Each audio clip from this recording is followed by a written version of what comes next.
All right, it's showtime. Raw Feats of Strength 3. Welcome to the show, everybody. Gym Life Podcast. Representing here in Southeast Michigan in Kalamazoo, Wings Arena. That's right, we're indoors this year for the Raw Strength 3. Brought to you by Jeremy Mulcher and Feats of, Raw Strength, Feats of Strength. Let me get that right, Feats of Strength. Brought to you by Raw Strength. A lot of strength going on here. There's about 60 competitors out here today, and we have a really cool opportunity, perhaps, to see a world record stone go out his shoulder today, which will be a lot of fun. I was just talking to those guys. I'll bring you more of that here after this first event, which is a medley. The first event, of course, is, as you can see in front of me, lanes 1 and 2. I'll let you kind of sort it out. Jeremy always does the right thing by putting on everybody's names on the back of all these shirts. So as we get more familiar with them, we'll start sharing those names with you guys as well. But in the meantime, just start enjoying the show like we are, and we'll walk through it just like I always do. And hopefully we can have some fun out here today. I know all these guys and gals will. Lots of new faces again, as many of us know in the strongman community. This sport is growing leaps and bounds at every show, and a perfect example of that is when you come to a show you've been to a couple times and not only see as many people as you did previously, but you got all these brand new faces. It's a lot of fun to watch. Off to a quick start. Lane 2, women's division, women's novice more than likely. We're going to move right through that, all the way up until the masters and the heavyweight men and women, of course. So it's just a frame carry. Okay, I thought it was a medley. It is just a frame carry. I believe we have a medley coming up here in just a bit. As usual, I'm not as familiar as I need to be right now, but I'll get there, guys. I'll get there.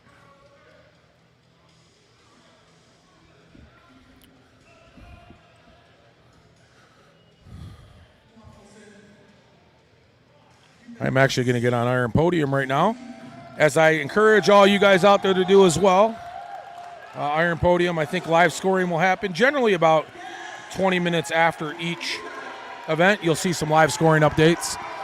And hopefully you can hear me. We're in an arena, and the arena, of course, is echoey and loud. And in between, there's going to be lots of music, but I'll keep myself close to the mic here, and we'll try to talk over all that.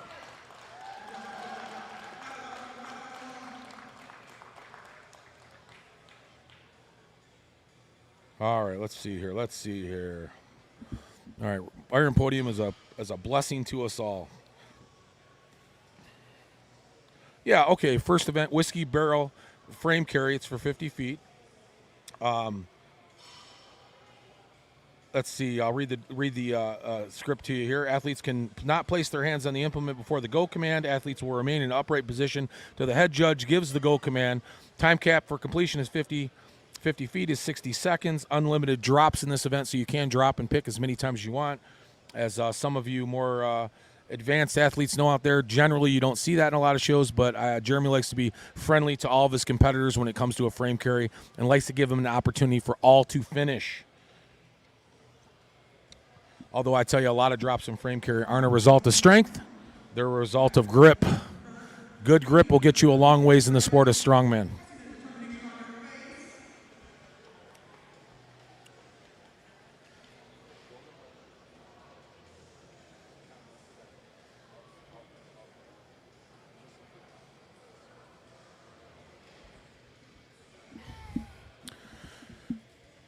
And as always, I reach out to everybody who's joining this show live and asking you to comment, of course. Got any questions? You want to cheer on your favorite athlete?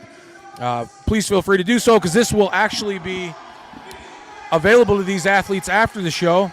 And I know as a resource, many of them appreciate that. And that's really why I'm here, to give all these guys an opportunity to go back and look at their own competition and spectate it and enjoy each other, just as every one of you are enjoying them. Because I'll tell you, when you're in competition, you don't pay much mind to everybody else. You pretty much get your event done, you go in the back, start warming up, and you'll get at it again afterwards. The scoreboard means little to these guys, certainly in the first 3 or 4 events. Maybe towards the 5th event, it gets a little more contentious, if you will, as to who's climbing that leaderboard and where guys and gals need to be to finish at the top. So back and forth with the frame carry. Last check, there's about 60 athletes out here today. This will actually move pretty quick. This is a great first event. Everybody loves a frame carry in the first. Grip is strong. Feet are quick. Lots of energy. As you just seen there, good grip here in the left lane. If my eyes were a little better, I can read that lighting or that writing on the back of the shirt. As I get closer, I will.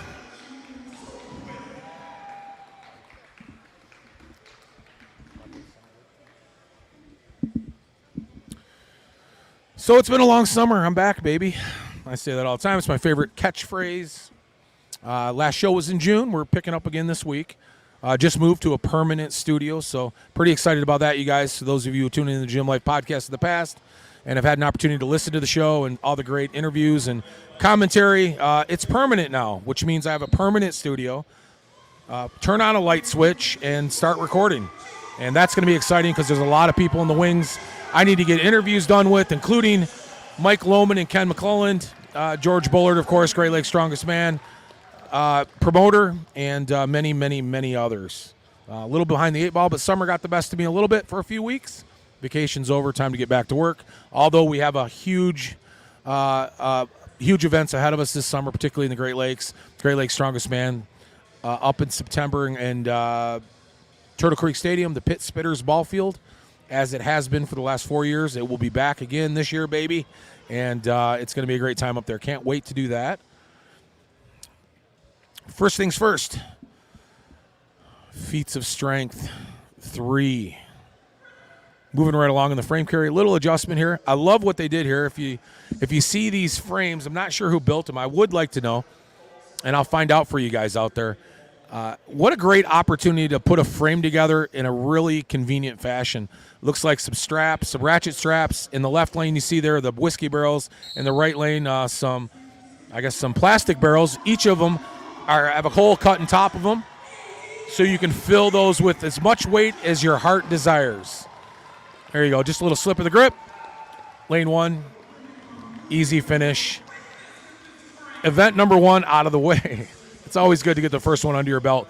Sometimes even that grip is a little bit more, I guess you could say a little bit more butterflies than anything, you know. Off to a quick start.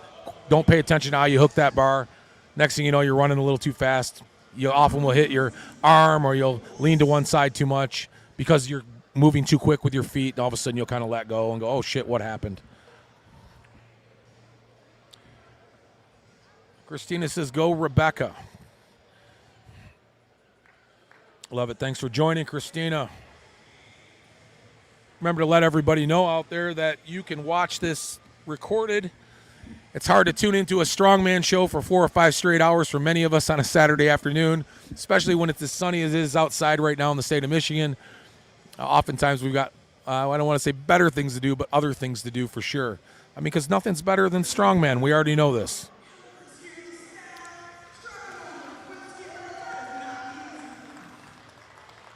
Ratchet straps are, oh, there we go. We changed it. So we got through women's novice more than likely, and now we switched it up, and we're going to have whiskey barrels on both sides, continuing through novice men, of course, lightweight men.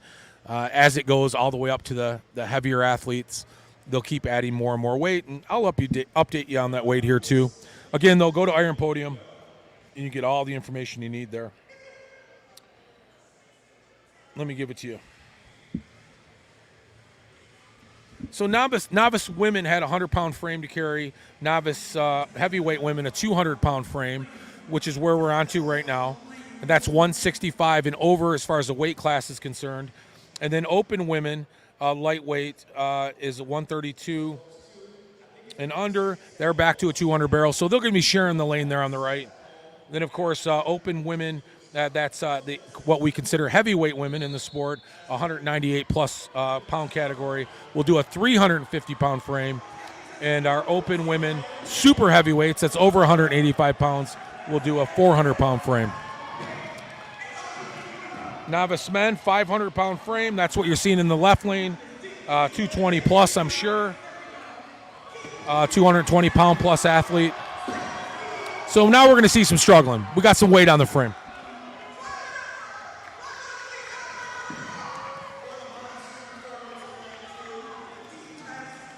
Good work getting the frame on the line. In lane 1, she got a little bit of a back pick there in lane 2, meaning that ass end of that barrel is going to drag, and sometimes that makes that real tough. finding that perfect grip position. If you trained it enough, you get there. Novice, generally, you haven't trained this event enough. There's not a lot of this type of apparatus laying around as far as the frame carry is concerned. So outside of maybe farmer's walk, which is essentially identical when it comes to how you want to carry these things, I like a little forward lean, keeps you kind of moving forward, although it's preference. Some guys like a middle pick. Some guys like a little back pick, which is, to me, the oddest pick of them all. But we're going to see a little bit of everything here, I have a feeling.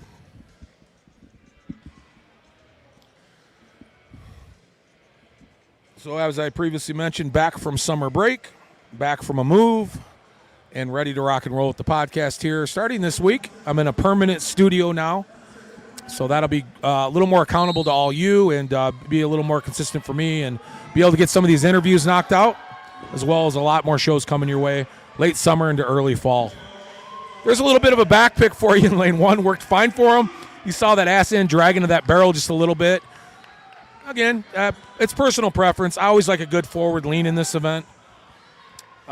More of a pick issue in lane two. Don't ask me that again. I'm giving you 3 points.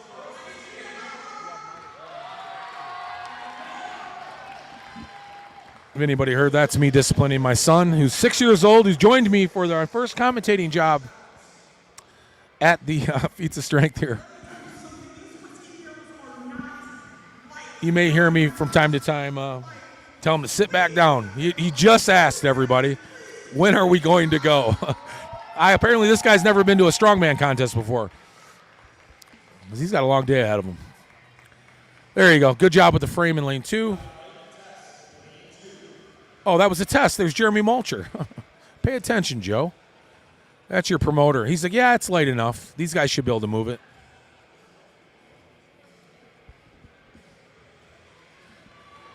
I'm positioned up in the bleachers at this arena right now, so my point of view is really good. My sight line to see the back of these shirts to get names for you might be a little blurry. Good work in lane two. Hemingway. And lane one as well. We'll see a lot of finishes here, I have a feeling. I don't think a lot of folks are going to struggle with these weights. They're definitely a good weight to test your ability. I think you're going to see a bit more speed here than you generally would in maybe some of the bigger open competitions, but that's okay too. I think a good mix of athleticism and strength in every strongman event is a necessary part of the evolution of this sport. That's why we've seen it grow like it is. Some guys will dominate through speed. Other guys and gals will do well through strength. Those who do well in both generally win.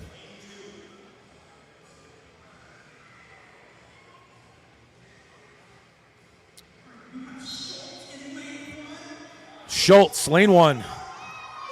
Quick work. A little bit of a good job. A little bit of a drunken path there, but sometimes you try to move those feet quick. Those frames want to kind of get you leaning one back and forth one way or the other. And generally you'll get that through a longer step as well. That's why you don't see a lot of guys really trying to stride out with this type of apparatus. It's those quick, choppy steps as fast as you can make them to keep yourself centered in that apparatus is what's going to get you there the quickest. Some of those long-legged guys, I guess, don't have a choice. Short and choppy to them is like a stride to the rest of us. There you go, short, choppy, kind of a wider stance, short and choppy. That's a great look. There you go, no problem.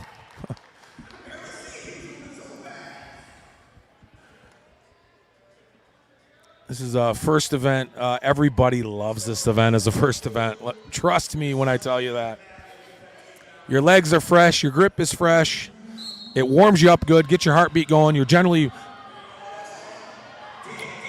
Nice work, lane one. Little recovery there. Notice a little bit lean to the left. Back through it. Maybe an unnecessary drop. I'd like to see him fight through that a little more next time. That close to the line. Sometimes you just have to almost lean for that line at that moment. Lean for that line. It only takes the front end of this apparatus to cross to finish. So when you're close, Get that lean, get that bounce, get that little drag in there. If the judges don't pick up on it, you cross the line, you're good to go.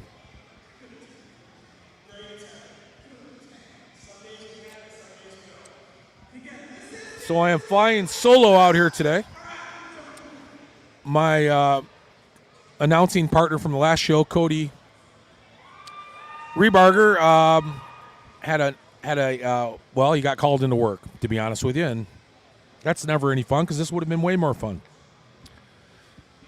Always love to have a good banter with my friend Cody, just not today.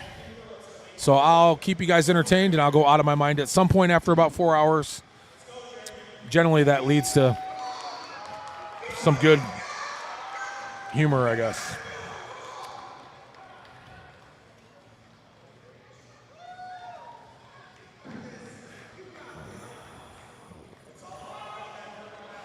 Yeah, he's trying to find the grip there. It's more of a grip thing than it is a strength thing. And he's questioning where his pick is, forward, back, middle. It's more of a neutral grip there. But I will say this about many of these athletes. You're going to pick that maybe 3 times at best, maybe. And generally, after that second pick, if you haven't done enough to get it close to the line, it's really tough to recover from that. Great effort, though, for sure. Not an easy thing to do is walk away from that so close to the line, but at the same time, at some point, you got to call it quits. Because you got to remember, there's 5 events in strongman. One event doesn't win or lose you any show.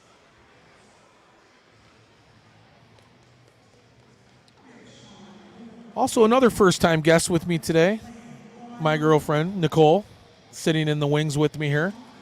I don't think we'll be able to get her on the mic. Maybe my son, though. But she's keeping me looking a little better up here than I normally do.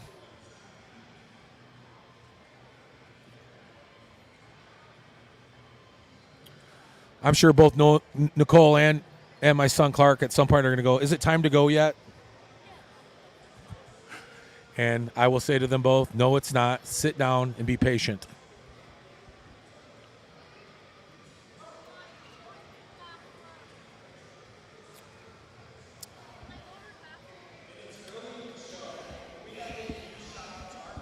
Strike 2.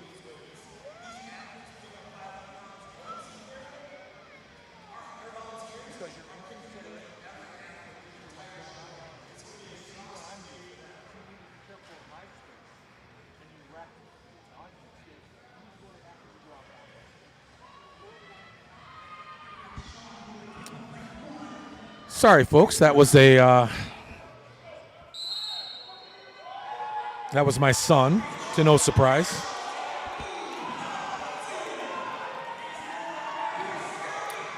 Nice work. Nice work, lane 1. Quick moving, lane 2 as well. Not too shabby. That might be the best run we saw in lane 1.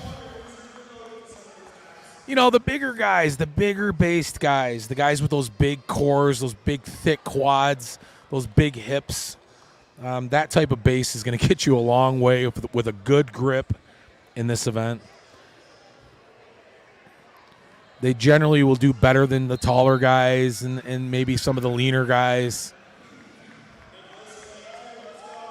Nice work. Great pick. Really smooth. Quick footwork there. That's Atten in lane 2. Great finish in lane 1. We're moving right through this event as we all had hoped we would.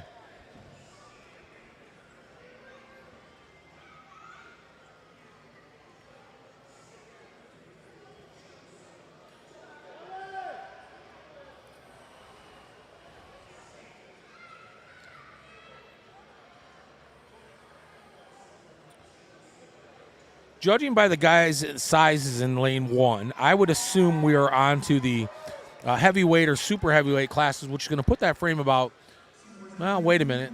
Now Van Horn steps in there, and he's not as big as those other guys. Novice men heavyweight, that's where we're at, plus 220. Probably in the same lane as well. It's the biggest class. The lightweight and the middleweight guys, that would be, I guess. You know what? USS, I think we do a lightweight, we do a middleweight, and we do a heavyweight. So it's 181 under, 220 under, 275 under, then a super heavyweight, which is a 275 plus. Got to get re-familiarized with these weight classes. Because back in the old days, it was pretty simple. You were either over 231 pounds or you were under 231 pounds. There were no novice classes. There was, I think, the same 2 women's classes, over and under as well. And that was it. So kudos to the evolution of the sport to be so inclusive, because now we're growing rapidly in large part because we've offered opportunity for more athletes to compete. You don't have to be the biggest guy in the room anymore. You can get out here and compete against your class, where you obviously are going to have a bit more fun than going against some of these giants that we have in the sport. Yeah, 220 under guy. I'm guessing Whitney. So here's your novice guy, 220 under. That's a 400-pound frame. Make quick work of it. I'm going to guess here, novice middleweight in the right lane, 450-pound frame maybe. It's also much more difficult to commentate these things, isn't it? Boy, wouldn't it be nice back in the old days you can just talk about 2 weight classes? You knew exactly what the weights were. That's a good forward grab there. That's my style all the way.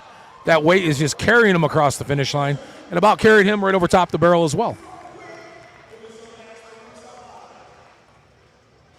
It takes a large group of volunteers nowadays to pull a show off as well. Not that it didn't ever, but when talk about switching weights and having people that are staying on top of where those weights need to be for all these weight classes, that's no easy task. All right, I know this guy. This is Alphonse Mueller. I competed in Highland Games with him a couple weeks ago. He's a German monster. So, yeah, we're in the super heavyweight, or maybe he's competing as a master, I should say. Masters men, 500 pounds. I competed him against masters in Highland Games, so I'm assuming he didn't go open here, although he could, and he'd do really well.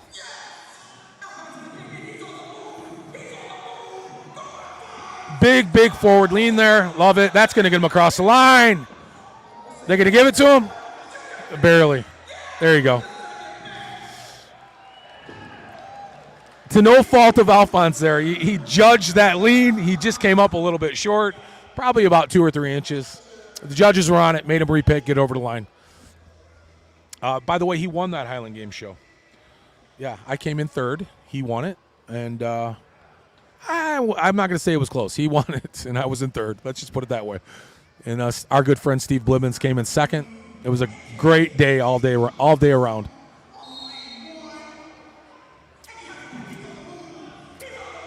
Wow. Really nice. There's a jacked master for you. See, now he's not wearing a shirt, and I met him last time too. He's a hard guy not to recognize. He's about 6'5", jacked, all of 300 pounds probably.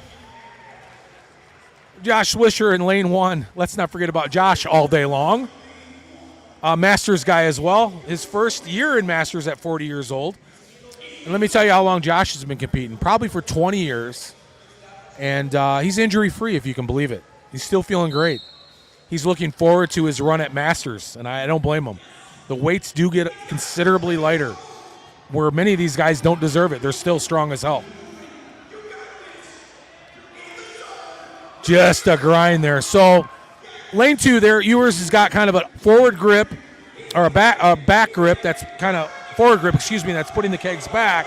That is a grind, because what he's feeling is that resistance of that keg kind of pulling him back for every step he takes. If he grabbed a little bit back and let that keg lean forward and or neutral, like he's doing right now, he'll have an easier go at it. And I have a sneaky suspicion, had he done that in the beginning, he'd have already been across the line, but kudos. Second pick got him there. That's just what you want. That third pick would have been a bear. So good adjustment on his part.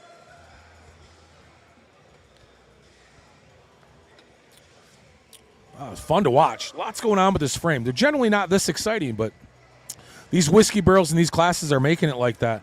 Lots of different form. We'll pick it apart a bit.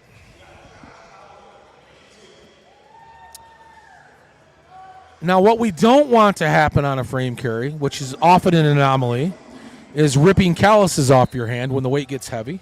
That's not uncommon. I've been there myself. It's not a pain you feel immediately. It's only excruciatingly painful after. And it generally looks like that. One hand will give, the other hand will hold on. You wonder why. After the event's over, you look down and the skin has been ripped completely off your calluses. I don't wish that upon anybody. There's a lot of super glue and a lot of wincing involved in that. But they'll get through. They'll persevere if they do. It's strongman. There's no crying in strongman. Bowler, lane 1. It's a 500-pound frame all day long. Oh, a little too big of a, too much of a forward pick there. That keg is leaning, pulling him backwards. There you go, just too far back now. I would have set that down, took a neutral grip, readjust the grip. Where are we at now? There it is. Sadly, I think he might be out of gas, yeah. Well, one more try. One more try, then I want you to walk away from that. Head held high. Head held high, walk away. Don't burn your energy now. It's a long show. So we saw 3 versions of 3 different grip positions by Bowler in that particular run. Honestly, it was like a bit of an instructional. And I'm sure when he watches that back, he'll go, yep, that third grip would have got me a lot further on the first pick.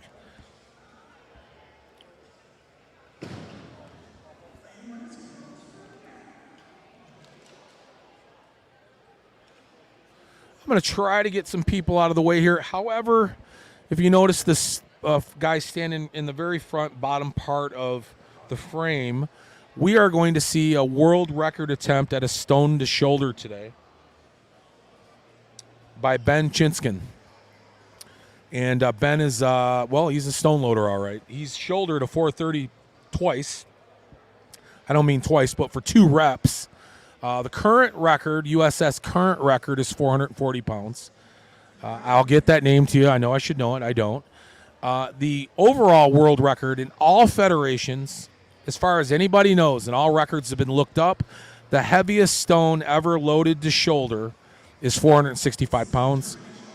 Ben says to me, if he loads the 440 with a bit of ease, he's going to attempt the 475 stone to be the overall world record holder in every organization that anybody knows of that has ever done a stone to shoulder world record, and that'll be 475 pounds. So that's going to be great.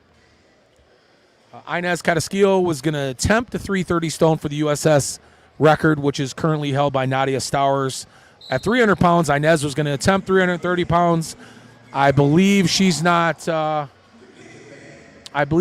feeling that well as far as her body's concerned, coming off a previous competition. So I don't think she's going to do it now. She may have pulled out of it, but we'll see. Inez is a beast, and she's a no-quit kind of gal, so we might get an attempt out of her.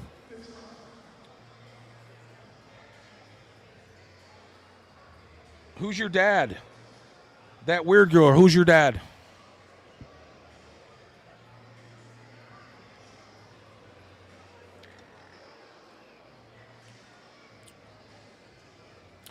So I was supposed to be at the Battle at the Beach with Nick O'Hare and his show. Sadly, there was 2 issues there. One I could have solved, which was the computer issue. I had some technical problems I was getting addressed, actually for a couple weeks, which was not fun. I couldn't quite figure it out, and I finally had to take it in to get it worked on.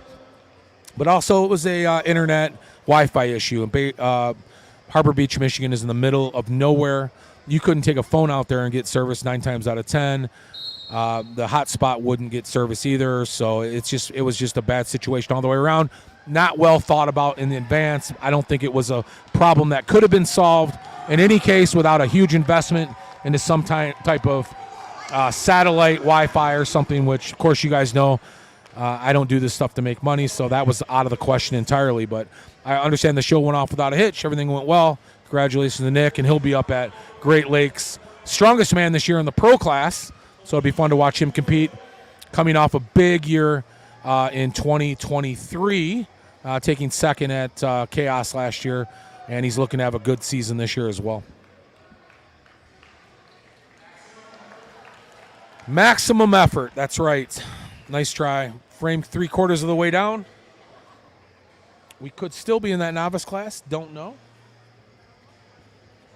Maybe I'll try to get a competitors list at the second event. I think we just have a few competitors left here. I often say that, and it ends up being 20 or 30. But in this case, I think we've been moving through pretty good. Usually these guys will dissipate to the back when they're done to warm up for the next event. However, you do get some of them who like to spectate, which makes it difficult to estimate how many are left.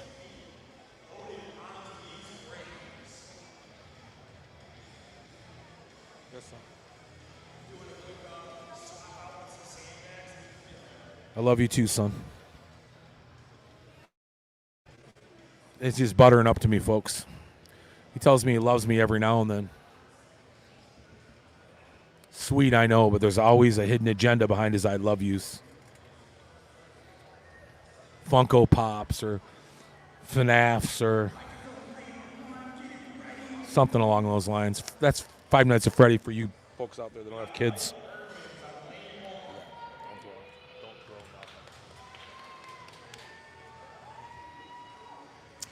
All right, couple more. Little break in the action. We're back.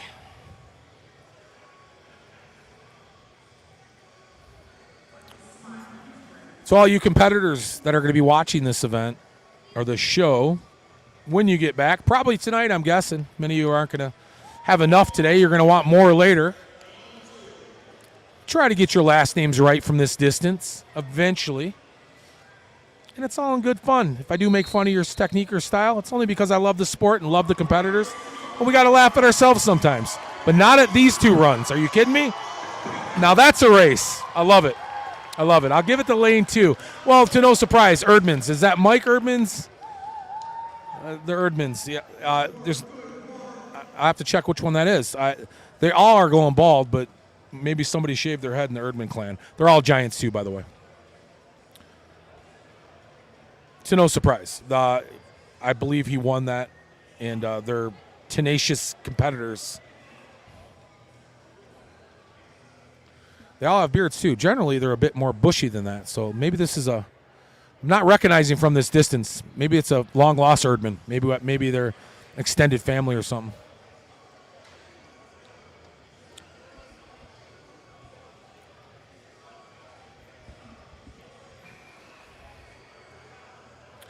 I still have to get my Feats of Strength 3 shirt, darn it. I should probably go down there after this event and get one. Generally, I get one for free. We'll see. You know, budgets get tight these days. I don't mind supporting. Bought myself a United States Strongman hat and beanie. Shout out to United States Strongman. Over 200 shows this year. If you can believe it, that's crazy. I talked to Nettie. I talked to Willie. Nettie's his beautiful wife. Willie, handsome lad himself.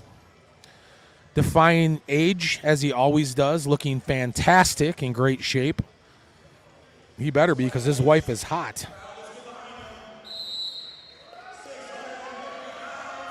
Nice. Oh, Tuttle. That is not a good pick. There you go. Now too much. That's a 600-pound frame, guys. I'm just going to come right out and say it. This is your super heavyweight class, because Tuttle is no small man of stature at all. I love the belt. I love the hat. I love the beard. I just don't like the frame carry. Nice try, though. I think that first pick got him. That was a tough centering on that, the way he wanted to do it. Whatever way he wanted to do it, it didn't work.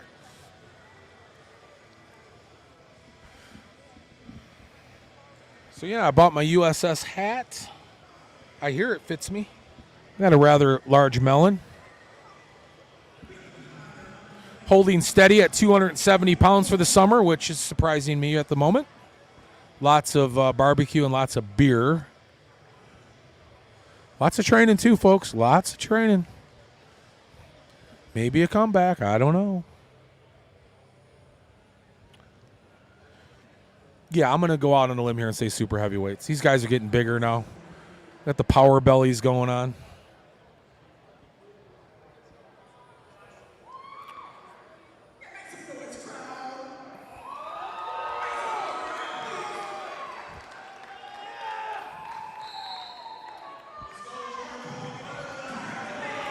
Heavy, heavy, heavy, heavy.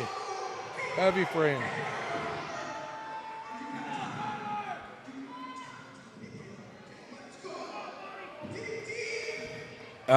No pick lane 1, lane 2. That's digging deep. That forward lean is going to get you over the line. It's just a little too far to reach for it. Not that he was. Not that he was. That third pick is tough. Third or fourth, right? There we go, lane 1. Way to get back at it. What was he doing? Just giving the other guy a head start? Having some difficulty himself.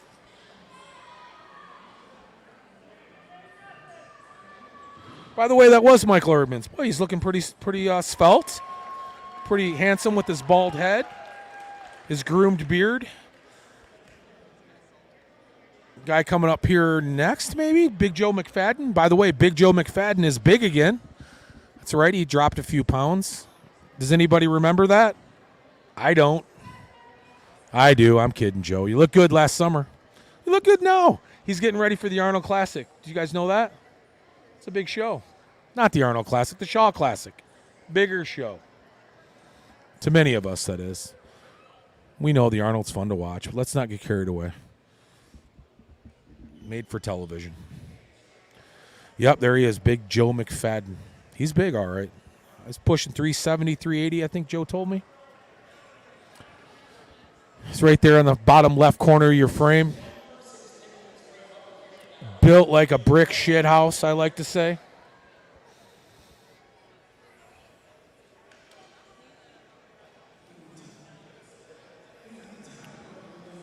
I'm pretty sure if Joe bent over, you can seat 4 people around it and have dinner off his back. He has no neck right now.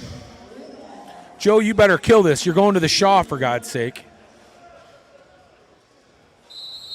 Big boy in the right lane, too. I'm assuming that's Howard. Wait, maybe. Joe.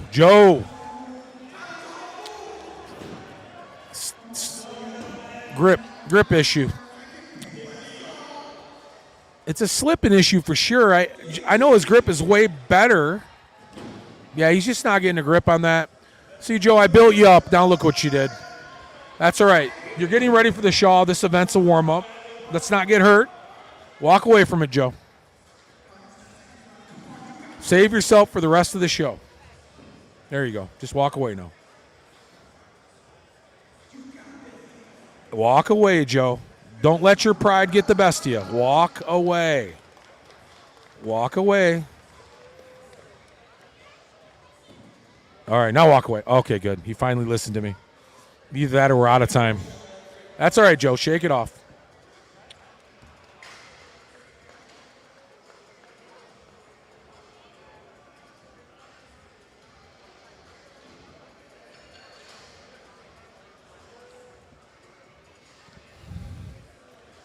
I think that's it. Yes, it is, folks. We made it through the frame carry.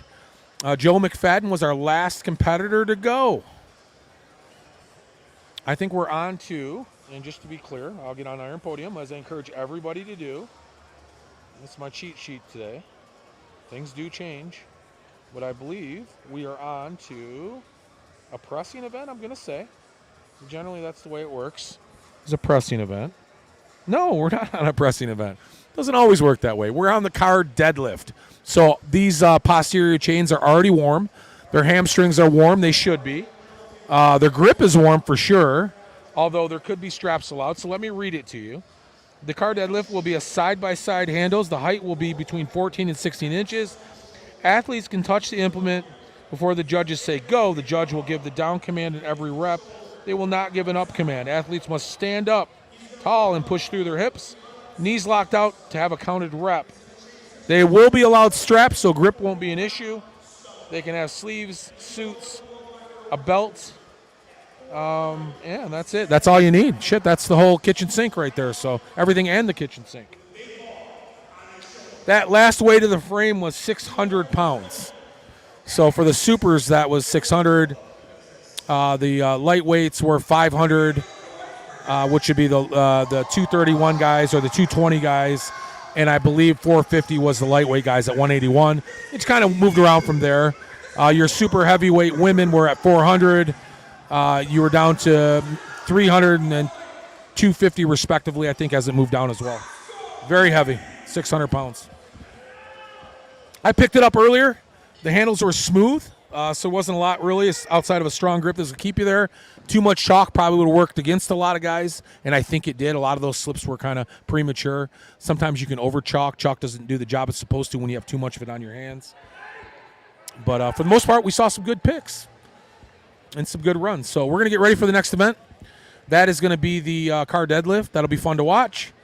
And we're going to see a lot of reps in that, I have a feeling. You're going to see both ends of the spectrum. We're going to have some fun talking about it. You guys stay tuned.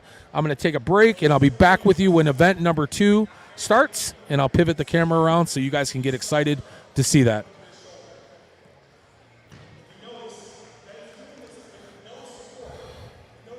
Oh, wait a minute. We're back. What am I doing? I'm going to adjust this camera right now because this is going to be interesting because this is going to be a stone to shoulder. Let me get this.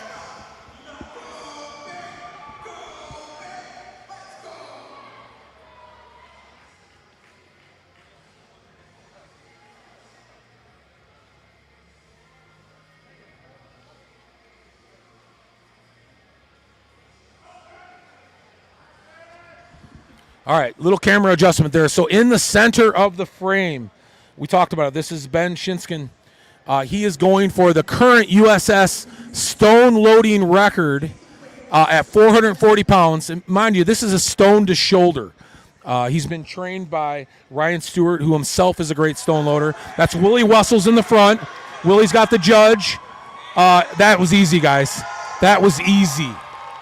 We're going to see a 475 stone attempt. That's the new USS world record, or the Federation world record. There's a few out there, Strongman Corp, others loading world records from other organizations around the world. This is what I can tell you.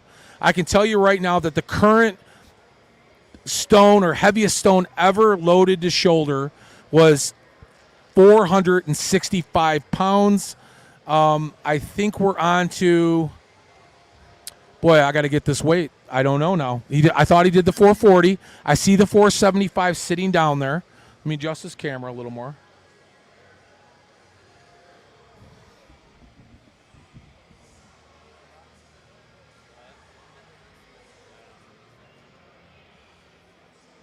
All right, got the camera adjusted. Okay, so the first stone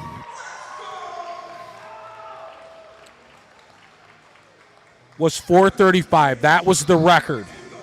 Now this is the United States record from what I understand, the 440. 445, which would be 5 pounds more than any previously loaded stone to shoulder. So this will be United States stone loading record right here at 445 pounds. Boy, and if he shouldn't have any issue with this. 430 pounds was a breeze. This guy is built to stone load.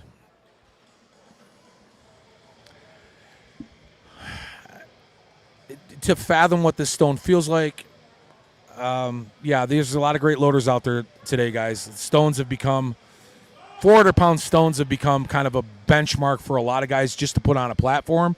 But to even try to go shoulder with any stone over 300 pounds for that matter, is no easy task. Ben is going to go 445 in this.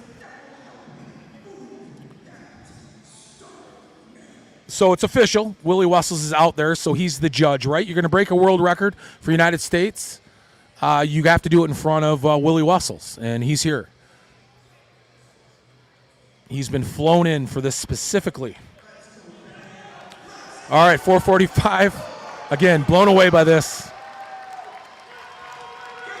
445-pound stone.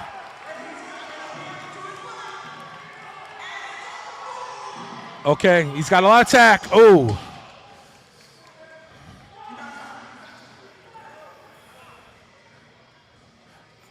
I imagine there's a heartbeat going on there that has little to do with the stone and a lot to do with nerves. I don't even want to critique that because this guy is already a better stone loader than I can ever dream to be. His coach is telling me he didn't get his hips through on that to get that shoulder that stone to come up, or the Atlas stone to come up with some momentum. So it got stuck high on him, so he wasn't able to extend through it. Essentially what that means, guys, is he brought that stone up and he was already standing up in the upright position, so he had nothing else to give that stone, to give it that boost he needed to get it up on his shoulder. A lot of people refer to it as like a triple extension. The stone is very similar. You're extending in order, kind of a domino effect, body parts, picking up, coming through with shoulders, coming through with hips.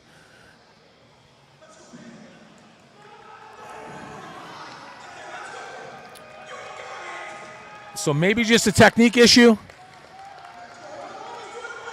Get around that stone deeper. He did.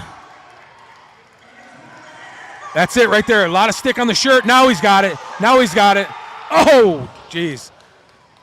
Maybe I don't want to make up excuses. That's a hell of an effort right there. They're screaming one more down there. But that shirt really grabbed that stone that time. That difference could have been the difference. Tack shirt, in general, sometimes will work against you just a little bit. You saw that shirt pulling. That could have been the difference between getting that stone up to that point of loading on top of his shoulder for sure. Amazing.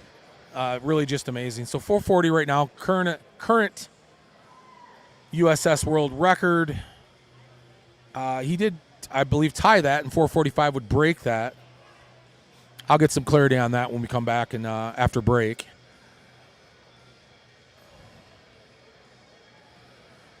Yeah, just to put this in perspective again, guys, 440-pound stone, or 445 in this case.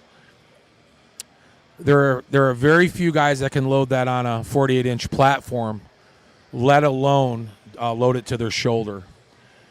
And a lot of times, even when you're watching, some of the larger events, like in years past, whether that's World's Strongest Man or the Arnold Classic, or in this case now the Shaw Classic coming around is one of the bigger shows out there. It's rare that you see a stone this heavy at all, even for the monsters that we see out there that own the world when it comes to strongman. So a 445-pound stone. And Ben's no small guy, but even a guy of his stature, I'm going to guess at 6'2", 6'3", 260, 270 pounds. It's still a far cry away from a guy like Eddie Hall, Brian Shaw, Thor, who would themselves have a very difficult time loading this stone. So kudos to Ben right now. Make it or don't make it. 440 where he's at right now, it was a great feat. Let's see if he can break the record with 445.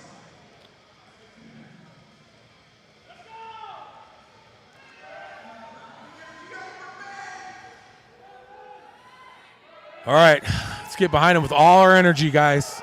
I love seeing this stuff. Gets me giddy. Oh, get that stone rolling. Whoa.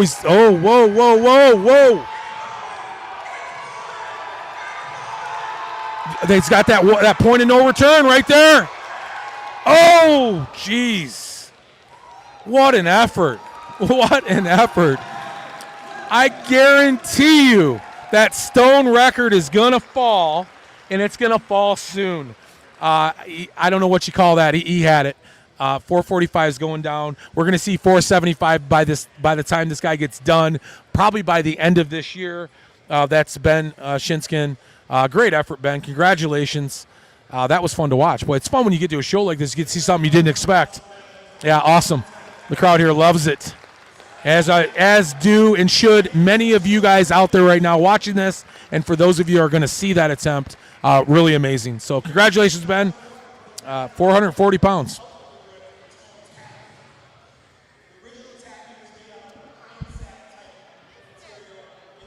All right, guys, I'll be back. Next event here in about 5-10 minutes.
All right, we just wanted to make sure the camera angle is right for you guys. It's rare that we actually have two of these at these events going on at the same time, so I apologize first and foremost to all you women out there, or all you lady competitors, that is, as well, who are hoping to see their deadlift in this event. You won't. I have one camera angle, one camera with me, and we're going to focus on the actual car deadlift over here with the guys today, and I promise next time we'll spread the love. We'll skip them and go to you. But today we're going to stick with our camera angle here for the guys. So good luck to all you women out there. I'll be watching you myself, but nobody else will see you unless you're here. And let's be honest, a quad runner doesn't look as ominous as a car. Albeit strong, ladies. You know I love you. All right. So here we go. Car deadlift. We can affect the weight of this car by the leverage, of course. And as we know, if we looked on Iron Podium, which I'll do right now for you guys, we will find the weight of this car as we move through a little bit. At least I can give you an idea where it is in respect to the competitors in general, because it will switch and it'll switch fast. So let's see what we got here.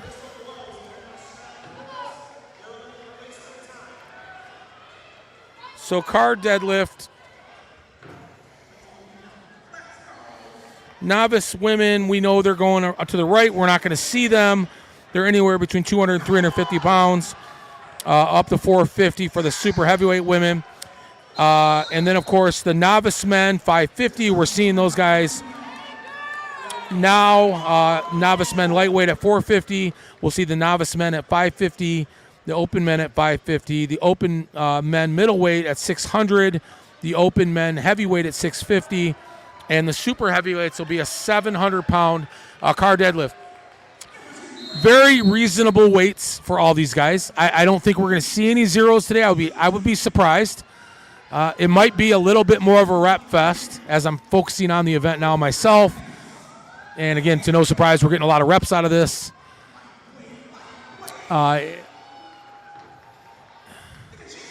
It's the enigma of the car deadlift. You can go into a 700-pound car deadlift, do a lot of reps, and have a 700-pound car deadlift in any other event with another apparatus or another type of car, and before you know it, you're zeroing out.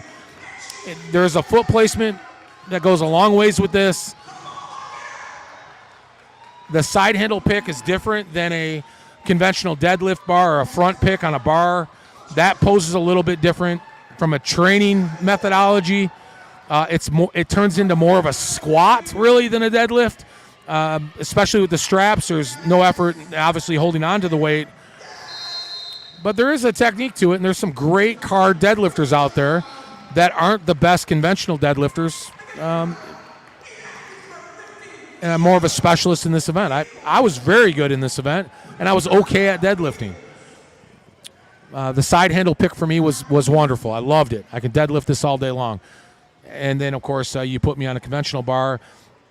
Relative to what I did on the deadlift, as far as the car deadlifts goes, I wasn't nearly as good. Still okay, but just not like some of these guys are who translate it both ways.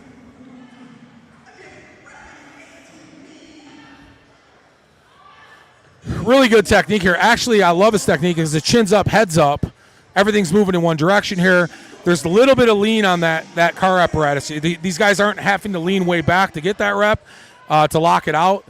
Some car deadlift apparatus kind of forces you to get a backwards lean in the lockout. You're not seeing that here on this one. A lot of reps again. Grab your bucket of popcorn. This is going to be a long event. We'll start counting these reps at some point. I'm going to say 10. Are we at 10? I'm guessing 10 right now. It becomes more of a time issue. It becomes more of an oxygen issue. I think a lot of these guys are going to hope for a quick down call so they can squeeze in those extra couple reps. We might see a bit of a log pile or a log jam, when it comes to where some of these better competitors are going to finish in this event. 1 minute, you can only do so many reps no matter how fast you think you're going. I'm going to say 15 to 18 reps is probably going to be max. You might see a guy 20 if you get some good calls down as we get closer to some of these more advanced competitors out of the novice class that can just sit back on this thing and rock it out all day long.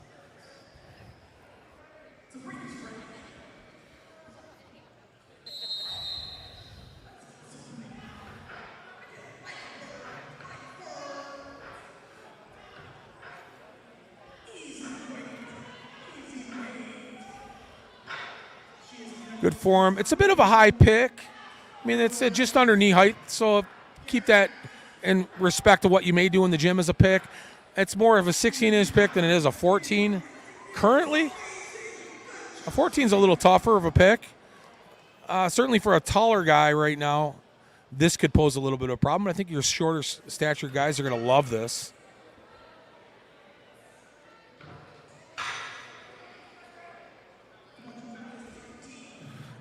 Just a wind issue, I have a feeling. That's a lot of weight to move around fast. There you go. Grind out the last couple. I don't know where we're getting the call. The athletes are probably getting a 10 or 15-second call towards the end. A little bit of a delay, get one quick rep out. One rep's going to make all the difference in the world to who's going to be at the top of this leaderboard. I have a sneaky suspicion if we don't see a couple ties towards the top. Listen, the women are banging out this quad runner. I want to tell you, they're athletes. They're kicking ass. It's just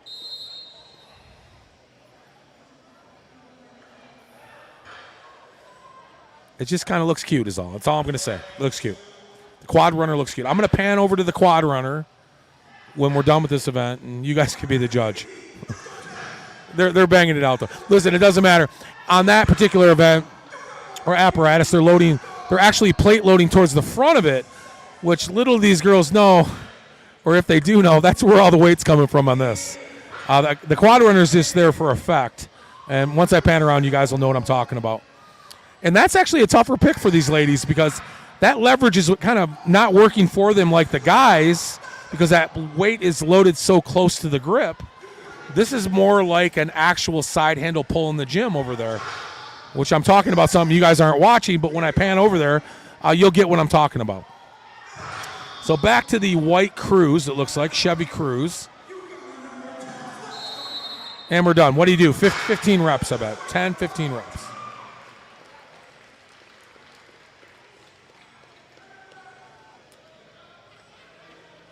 Yeah, ladies, I almost wish maybe I would have panned over to you sooner. I might do that here in a second, despite maybe what some of the naysayers will say about wanting to watch women deadlift. Let's give this guy a chance to prove it. Because I want to see some of these ladies pull, I think. I'm actually more entertained by that right now. These guys are repping this out, and good for them. All strong, athletic guys. But let's get over to the ladies. Let's get over to the ladies. So as we can see, there it is. Cute little quad runner. And move that. There you go. And if you notice, right in the back of their heels there is where those plates are loaded. That entirely changes the dynamic of this lift because it loads the weight closer to their center of gravity, which is essentially a side handle, like a hex bar lift in the gym, honestly. Those weights are very close to them. That quad runner doesn't add any weight to that at all. At best, it might add 30 or 40 pounds to the back end of that pull. It's just there for looks, folks. It's cute. Yellow and cute. I think Jeremy's going to give that away at the end of the show to the best lifter. He's not. He's not going to give that away. I hear it might be a present for the best live stream commentator of all time. That's not me either, so I don't know who that guy is. All right, here we go. Another girl, as we know, a lady, woman, not girl. Strong, though. Strong girl, strong woman. Oh, yeah, no problem.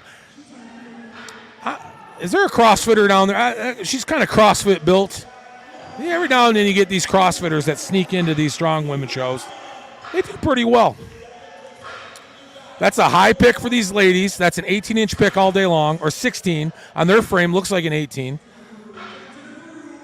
And we all know how lower body dominant women can be. Now it's just a race against the clock.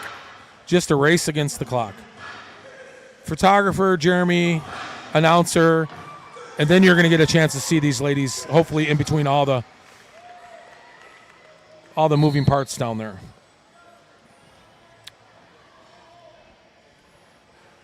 I think maybe left frame there by the dolly, you'll see Inez Carrasquillo, who is one of the strongest women in the world, world's strongest woman in her class, winner of multiple strong woman titles at the professional level. She is your judge on that event. To keep up with Inez's resume is very difficult to do these days. Okay, so this is novice men. This isn't even fair. Matter of fact, what we're watching now is it's tough to watch. I'm going to be honest with you. It's tough to watch. These guys need to be with a car behind them. And he's wearing orange, like really bright orange shorts. It's really hard to look at, guys. He's doing great, though. He's doing great. This is that hazing in the novice class. When you come into a competition as a novice competitor, yeah, sometimes you got to do things you never want to do again, and that's okay because we want to get you out of the novice class as soon as we possibly can. And I promise you, any guy that does this out here today, the little quad runner, probably never will compete in novice again. And that's the whole point, guys. Jeremy did that on purpose to make sure you guys never compete in the novice class again. Time to put on your big boy boots, boys. Get in the open class.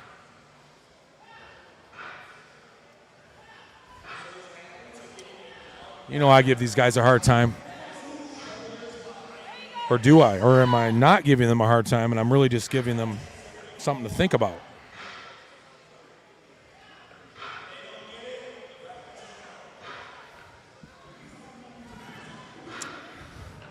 That is a tougher pick. In the defense of the novice guys, that is a way tougher pick than the car guys. We'll get back to in a minute. I can't emphasize enough how that feels with that weight so close to your grip.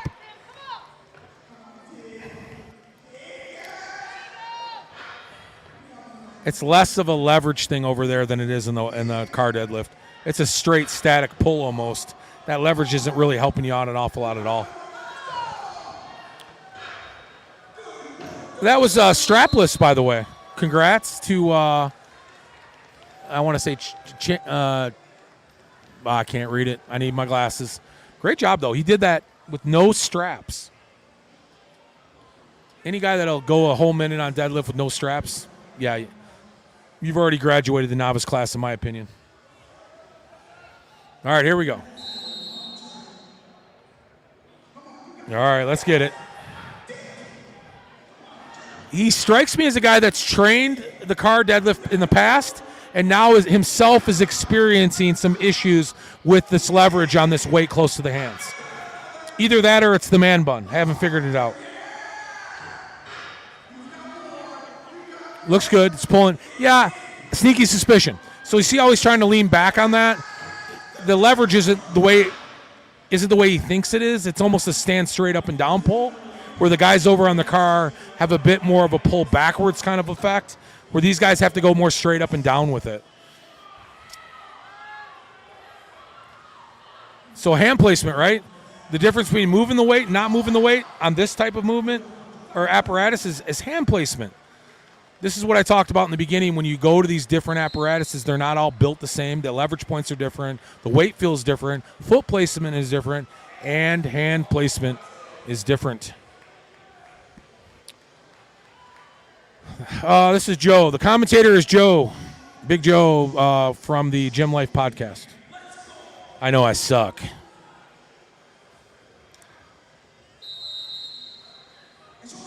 Strongman commentating can be madness. Easy work. Touch and go, touch and go. Inez is giving him nice quick down commands. He's going to go the whole minute here.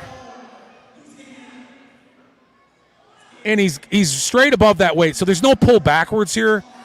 So he's found his leverage point on that right where it needs to be. Again, more like a static pull. Kind of would be in the triangle bar in the gym. or hex bar, excuse me. We're going to pan back around, I think. Let me look at the other car, guys. I'm seeing some struggle over there. It was a nice effort. Nice effort. We're going to get back to those guys in a minute.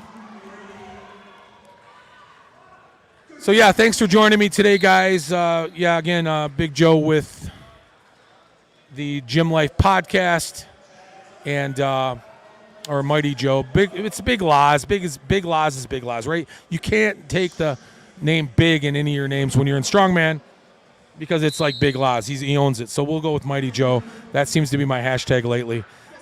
With the Gym Life podcast. And I appreciate you guys joining me. It's been a few weeks off for summer vacation. This is the gateway to the late summer, fall strongman shows for me, including the Great Lakes Strongest Man in September. And also got a podcast studio now that's permanent, which means setup for my shows is going to be so much easier. Turn on the light switch and put out the shows for you guys. Appreciate all your support.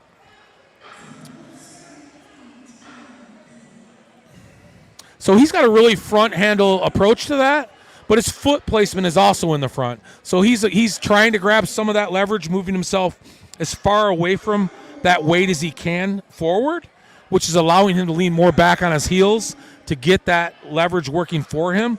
And if he actually moved back against that, it would be more of a static pull, if you guys are following what I'm saying. So he's straight pressed up against the front of those handles.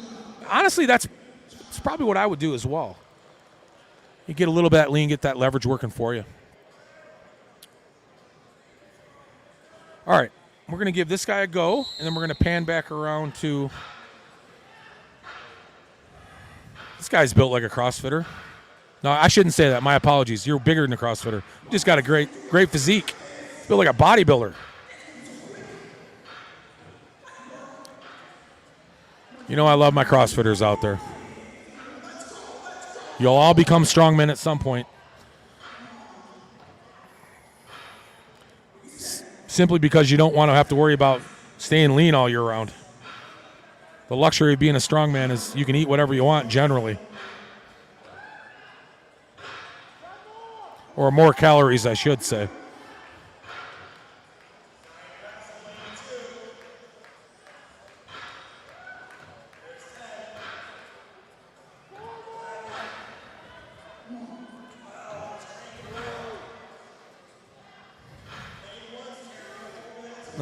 Lots of work over there. That's a 1 minute time frame. We got to the end of it. Yeah, nonstop. Some cardio there. Great job. You guys got some good legs on them. Ton of leg drive there. That look really good. Okay, so we are putting plates on that. And we're going to put, excuse me, guys, bump the camera. And we're loading plates in the trunk of the car, which is a great kind of look at where those weights are kind of put then. Not just the back of the car, but they're probably twice or three times the distance behind those guys on the car than they are on the quad runner, which, again, that backwards leverage, right? You can really lean back into that. Is this Josh Swisher going here? I think it is. He's got that bald head bandana thing going. It is Josh. OG for sure. Matter of fact, 30 years, Josh, is that safe to say you've been doing strongman? I would say so, because he competed with me back in the day before my retirement comeback, and that was all of 15, 18 years ago. So he's been at it a while, and he was there before, I think. So I asked Josh, you don't even train much for this anymore, do you? He says, no, not at all. I just come and do the shows. You do this stuff enough, it does become like walking a bit. And if you've been in as long as Josh and stayed injury-free, these Saturdays you truly, truly enjoy just coming out in the camaraderie of it. There's no fear of getting hurt. You've been here, done this. Josh had mentioned he's probably going to try to get into OSG, 40-plus class this year. And I believe the Masters is lightweight heavyweight. Josh would probably fall into the lightweight class, I'm guessing. I'm not sure how OSG is broken up these days, but they could be adding weight classes to that Masters class. Good job, Josh. Although he is looking a little thick these days. Might be a heavyweight guy. All right, I'm going to pan back around to my friend Alphonse Mueller, who's a Masters guy. The only reason I'm really showing this is because Alphonse is one of the great guys in the strength sports, both Highland Games and Strongman. And it's funny watching him deadlift a little yellow quad runner, considering he's 6'5". Oh, geez, I don't know, 340 pounds. And that quad runner looks like a toy behind him. Honestly, this would make a great picture for the Mueller family wall, if you ask me. A master in the sport of strongman. He's been at it a while. I know he's been competing in Highland Games for about 15 years. A couple pulls for him. He's dealing with a little bit of a hitch in his giddy up right now. But good for him competing. He always supports the local shows. Rarely will you see him at, or not see him at one of these shows in the state of Michigan. I know at Highland Games more recently, I saw him in Shepherd. Did I see him in Alma? I didn't see him there. I'm sure I'll see him again somewhere else. But, yeah, one of the great guys in the strength sports community in the state of Michigan. All the way from Germany. All right, back around to the car deadlift. Okay. Tall guy, lanky, right? I can't see his name on his back. So we're getting up into some weight now. We're going to see a little bit more struggle from these guys. Yeah, it's going to be heavy. And listen, if you haven't trained car deadlift, you're going to struggle a bit. And if this is a different apparatus than you're used to training on, yeah, you may struggle a lot. Certainly when the weight gets up here. We're at a 600-pound weight now in this car.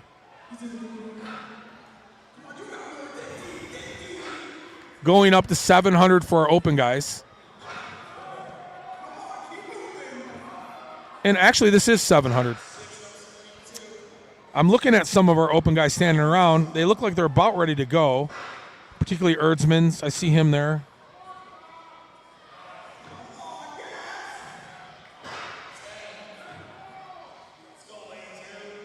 Oh, we got it. This is another.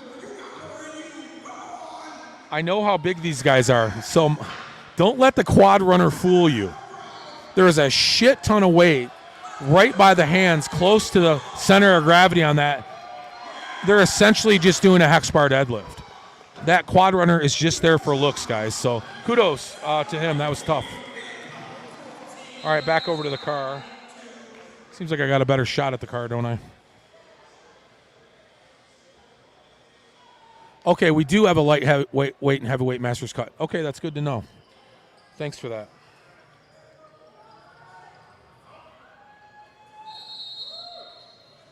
I thought a couple years back it might have just been one class, maybe when they were experimenting with that class, or maybe that's the 50-plus class now.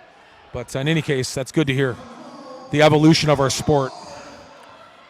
And the amount of masters competitors we're getting now in the sport is just, well, it's crazy because a lot of these guys, even competing at 40 years old, are still in their prime. So, yeah, be scared of that class, especially if you're a guy that's in there already and you see all these monsters coming up and through it. Yeah, you're not out of the woods yet. You might be out of the woods at 50-plus, but at 40-plus, you're seeing some guys that are, yeah, well, Zydrunas Savickas types that still can take over the world.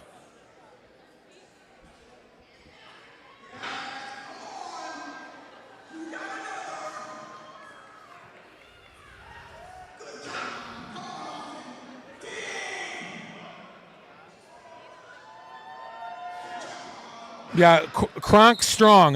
Soren, what's his name? I've met him before. I can't remember, and he doesn't have the show shirt on. If you can send me his name. That dude's a Viking. He's a beast. Jacked. Masters guy. Intimidating looking in person, I'll tell you. Cute with that quad runner. He needs to make sure he puts that picture on his wall. All right, back to the car deadlift. Yeah, it's going to challenge some guys. Okay, good. Get that first rep. Always that first rep. Honest to God, it is. You'll pull that first rep like you can't move anything. You'll get it, and all of a sudden the car just starts moving up and down like you're not even trying.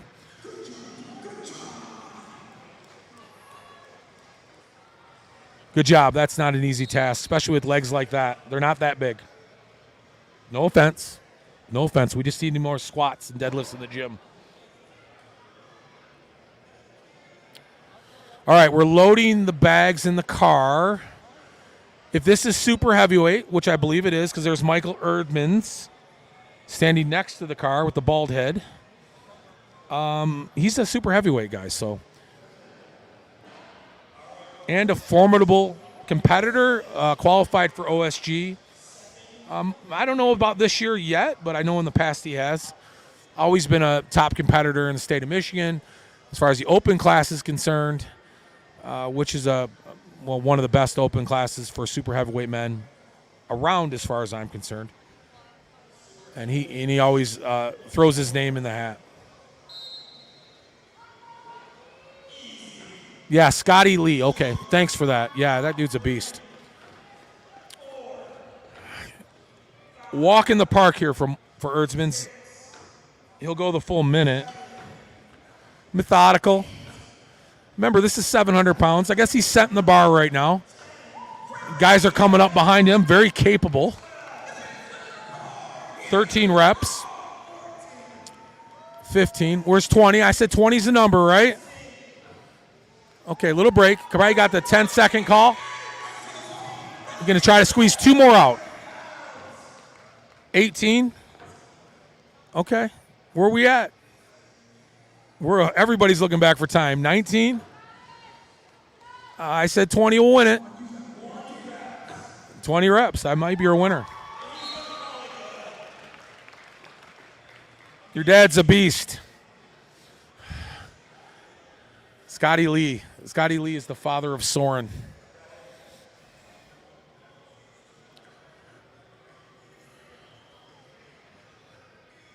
I'm sure he rides a motorcycle too, doesn't he? I'm sure of it. Some big Harley or something. A guy like that. Triceps jiggling. Yeah, I get it. All right, here we go. Super heavyweight class continued. I don't like to play favorites, but I appreciate this class, maybe because I'm in it. Masters, though, not these big boys.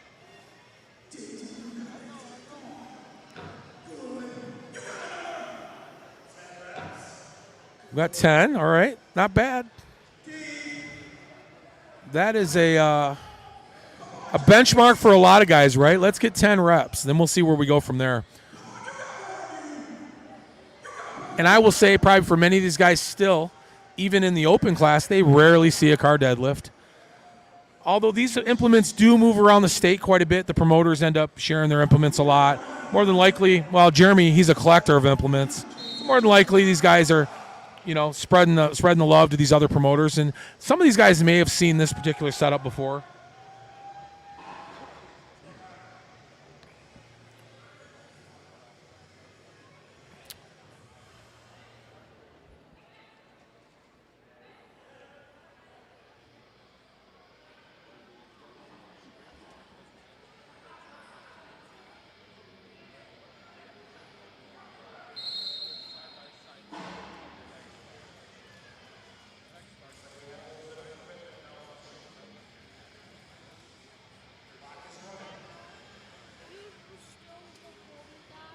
Yes, I'm still recording, son.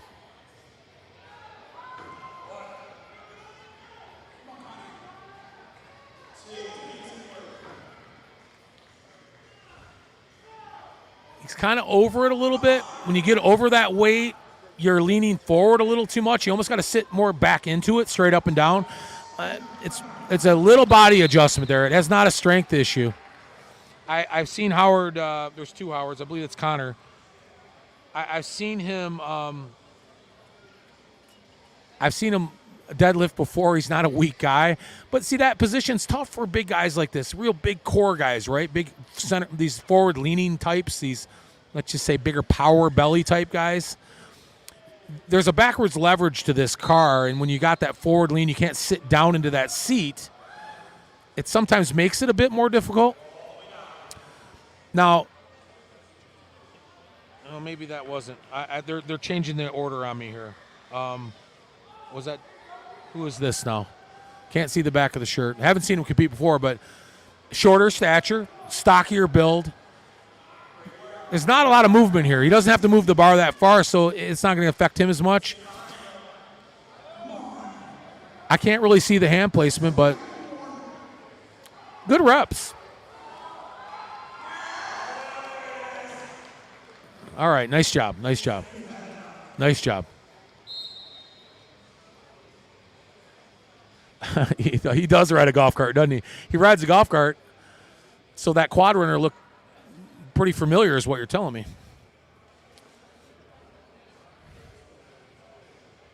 I bet you, yeah, the cute little golf cart, I bet too. Big guys like that are always sensitive types, the huggers, you know.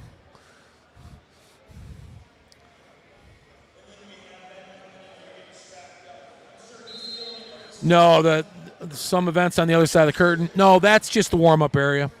So this is this Kalamazoo Wings Arena is well, I guess it would be like a pro hockey league or the division, or not Division I, but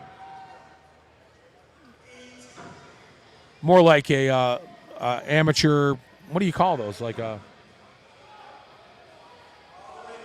minor league? Is it yeah, I guess a minor league. Okay. Yeah, I think actually they're for the Red Wings actually, but anyhow, it's a hockey arena. So they just split it in half. They're just warming up on the other side.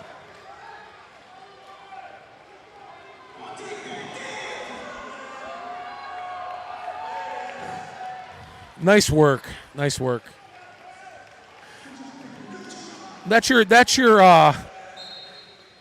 I don't even have my cheat sheet. Yeah, there it is. I don't want to pronounce Ben's last name wrong because it really is. I had to write it down in phonics. Oh, here it is. Shinskin. So that was your stone load world record attempter. So not only is he attempting the world record, which he did already today, he's competing in the competition, which is pretty unheard of. Most guys attempting a world record do not compete in the same show. These days, it's kind of a one-off event promoters will do for the athlete, but good for him.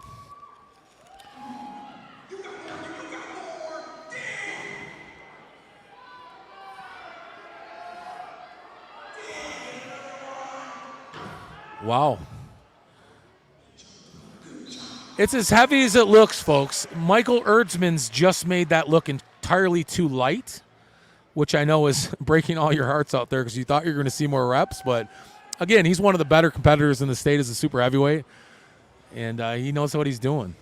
Not to say these guys don't, but he's got some years on these guys, I'm sure, and there's just certain things he's better at than others. Ooh, wait a second. Maybe I spoke too soon.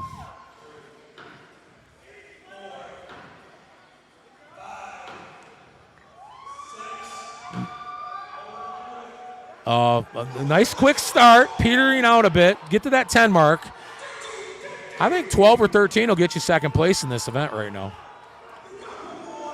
Ooh, quick out of the gate. Quick out of the gate.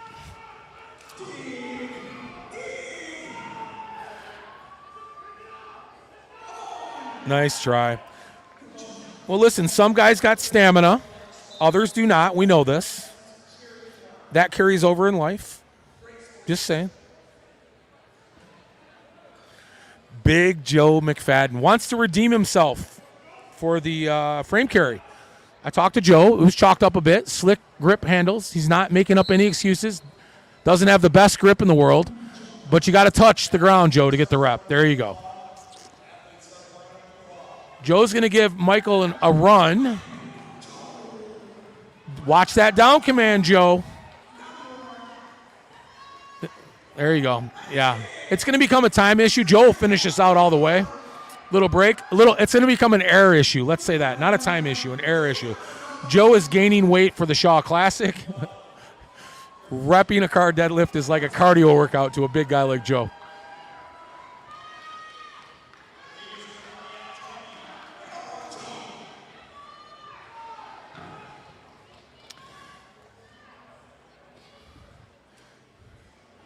Yeah, Doug, thanks for joining the live stream, man.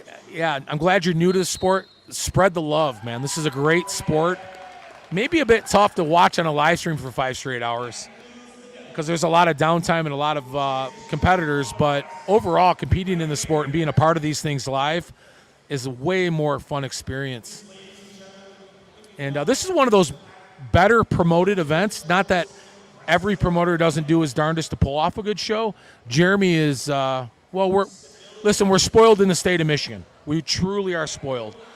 Between Detroit Muscle and George Bullard up in Great Lakes and Jeremy down here, and even the way Nick O'Hare throws his shows, and a number of other events in our state, not intentionally trying to forget anybody, we have some great shows. And Jeremy's a guy that's up and comer for sure. Every year the show gets better. It's an evolution for a lot of these promoters. They don't sit idly by repeating the same show every year. A lot of these guys are trying to challenge themselves to come up with better pageantries, bigger events, better events, bigger athlete pools, and, of course, better venues. And this is a great venue. Certainly don't have to worry about the weather here when you're planning this stuff a year out. If you can do it indoors, none of these competitors mind, trust me. This is like a nice 70 degrees in here right now. And certainly those bigger guys are loving this because they'd be breathing too hard outside right now. It's supposed to be, 85, 90 degrees out today? Okay, so that's the end of the car deadlift. I believe we can call our winner Michael Erdsmans. And we're going to move on to, I'm guessing, a press. Let's just go out on a limb here and say they're going to give the posterior chain of all these guys a break. I imagine we're going to go to log press. So we'll see you back in a minute for that.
All right, we're back. I'm back. There's audio. Sorry, Adam. It was just a little off time between events. Commentating a strongman event for 5 hours is a taxing thing. It never gets easier, honestly. I start to lose my voice by about the fourth event. So we'll try to take that little break in between events.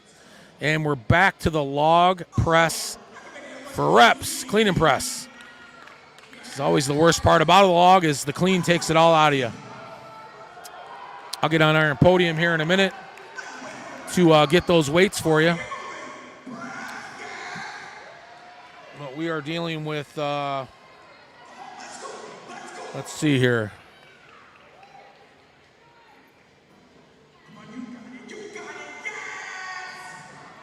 Iron podium, every strongman's best friends.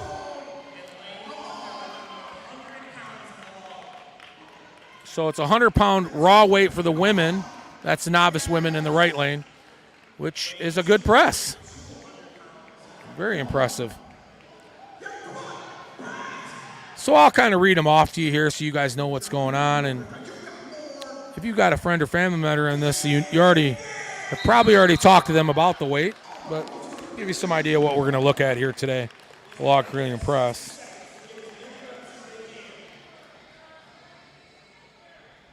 Okay, so maybe that's 75 pounds raw weight on that. And that'll go up to novice women to 100 and open women lightweight to 100. Open women heavyweight to 150. Super heavyweight 175. Masters women 100. Novice men is plus 220 plus is 200. Novice lightweight under 220 is 175.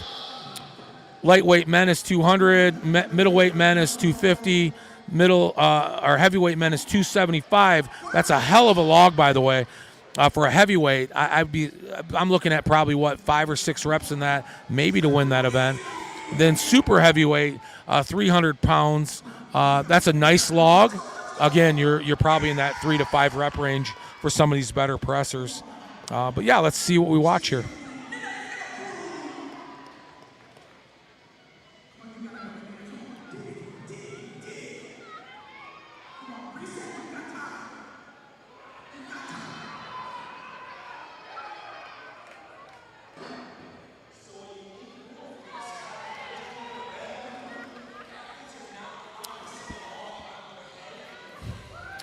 So as a novice competitor, well, where do I start?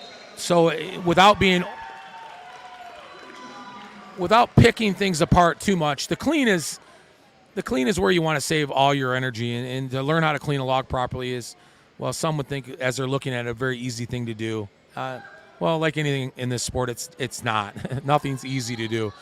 So generally, let's look at the first lane set. The log is very light to a lot of these guys in the novice class. So the clean itself is really just sort of lifting and rolling up your chest. But you notice in lane 1 there, you want your elbows up under the log. We're going to see this more as the weight gets heavier, and these guys got to really manage it, and they just can't like brute force through it. His elbows are very far under the log, so he's almost doing what many would consider like a barbell kind of press. As that log gets heavier, you got to control that more on your chest, so you're going to need to keep your elbows up higher to move through it. But right now, that's the great thing about a novice class. You can muscle through it.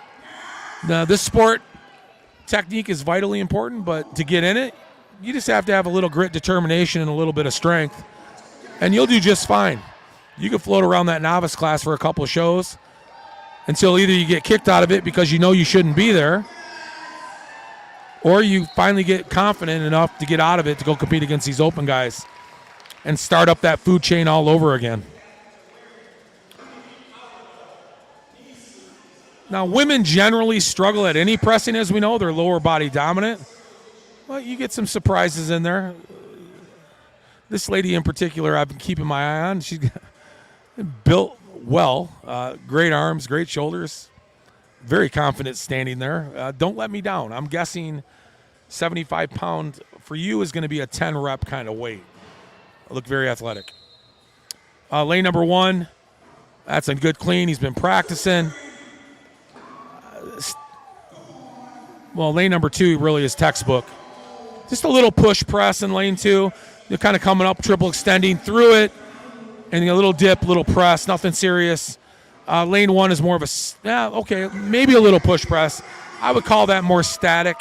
So static meaning once that log's on your chest, you're basically pressing through the shoulders without using little to any lower body. Push press is kind of more of a dip in that lower body. Feet are stationary. You're coming through and a kind of triple extending up. I'm more of a push press guy. You'll see some split jerks, some side splits, a number of different pressing techniques. I'm sure we'll see them all today.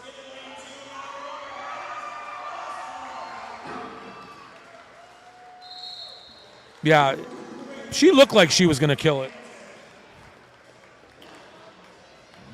Very athletic build. That's generally a pretty good giveaway for somebody that's been doing a lot of work in the gym with this sport.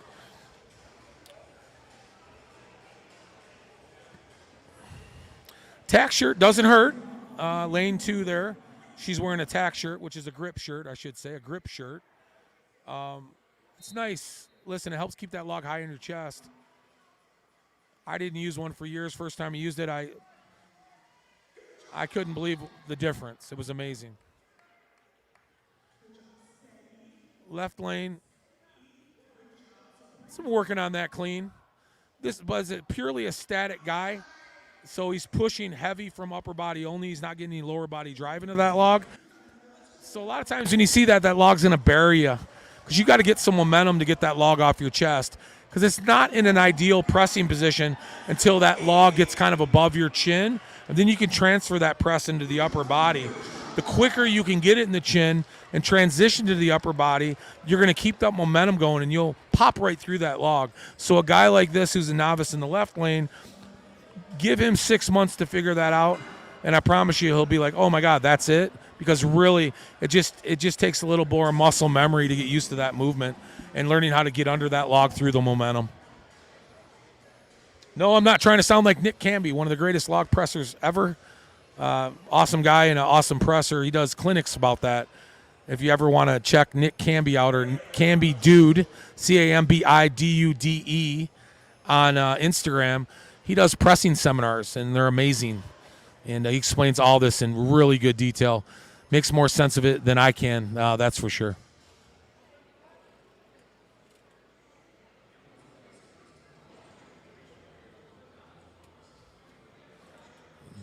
All right, all set in lane 1, all set in lane 2.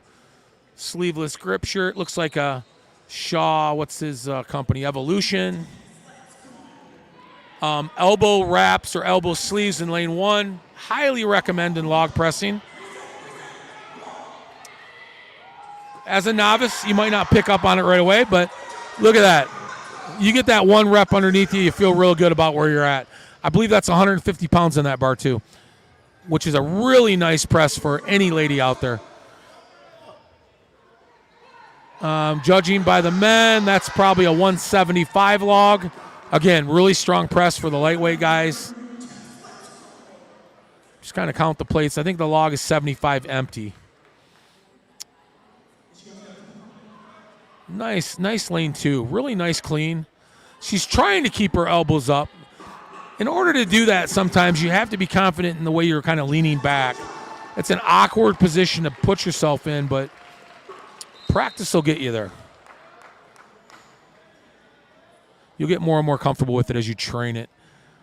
And again, a lot of these guys and gals that come in this maybe just train in these events every Saturday or, when they get an opportunity to with a group, or some of them have been in these competitions and outside of the warm-up room don't touch a lot of these implements. So you get a sense for those who have and those who haven't. Again, nice clean in lane 1. Critique that. Just get your elbows up higher, right? Push elbows up higher.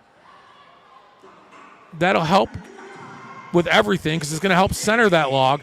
Remember, that's a 12-inch log, so if you're not pushing those elbows up higher to center that log on your body, that log is essentially a forward weight on your body, which you're trying to come through that negative weight, right? You're trying to come through gravity a little bit instead of making that weight centered more in your frame. Better job with it there. Still static pressing, as I'm expect a lot of these guys are going to do. I don't think many of them have reached that level of log X. Well, I don't know what that was. It was maybe a balance issue. We'll call that a balance issue. I'll tell you, if he tried to split jerk, I wouldn't blame him. I can't split jerk to save my life, and if I tried it, it would look terrible. Maybe we'll see some people trying some things here today too, which kudos. You got to try it in competition as much as you try it in practice. Sometimes it's a different ball game. All right, couple new victims of the log. Let's see. Nice clean in lane 2. That's more of a he's pulling more from his hips. So there you go. That's a little better. Still like to see him sit down in that log more. If you notice in lane 2, she sits down on it. She puts her chest into the log. She's pulling the log tight to her chest, standing up with it as opposed to trying to curl the log up the body. You want to try to avoid that. You don't want to curl the log up your body. You want to pull the log to your chest, get down in the log, and then stand up with the log, keeping it pulled tight to the chest, rolling your elbows up and through it.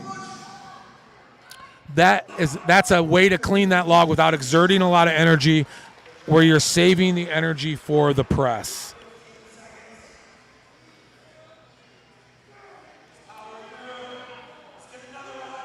There you go. Nice little push press there. Way to finish it off.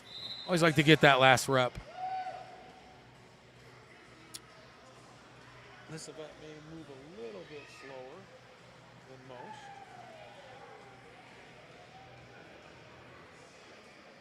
We'll see. Everybody gets a minute, right? So if everybody takes the minute, we've got about an hour per event, I think.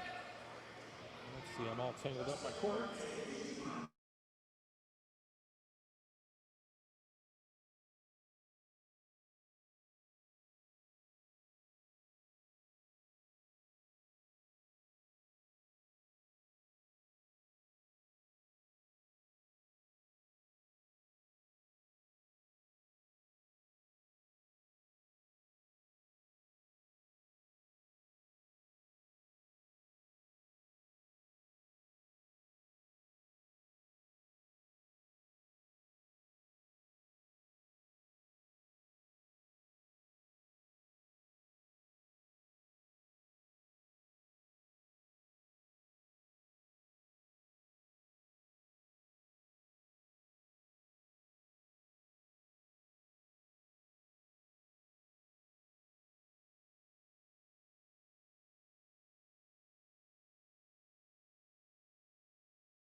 Just fixed my audio. Thanks, Sharon. Appreciate that.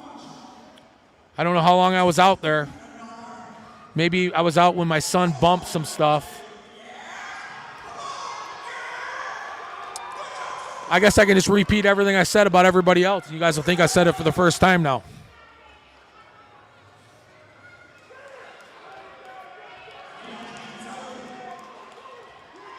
That's gritting it out in lane 2 there. A pure static press. Let's watch this again. He needs to get down a little bit lower on that log. Get chest to it. Pull it tight. Elbows high. That's not bad. They need to be higher. Pure static press. Fight through it. Wow. Wow. Wow. That's fun to watch. I mean, it's hard to watch, but it's fun to watch. You'll get a lot better at that press. Static press is a hard way to put up a log.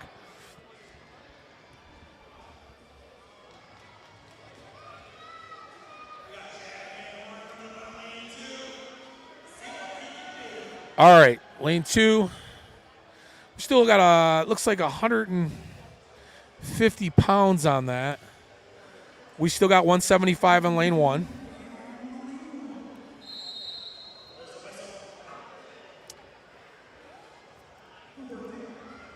Yeah, and a lot of these novice guys are going to make quick work of that log. He just went a little too fast there, didn't wait for the down call. Static pressing again. A little too much in lane 1. He's got those Shaw sleeves on, Evolution sleeves. Those are nice sleeves, by the way. Good work in lane 2. Just a static press. A lot of these guys should manhandle 150 pounds. It's a great novice weight to get some confidence under your belt.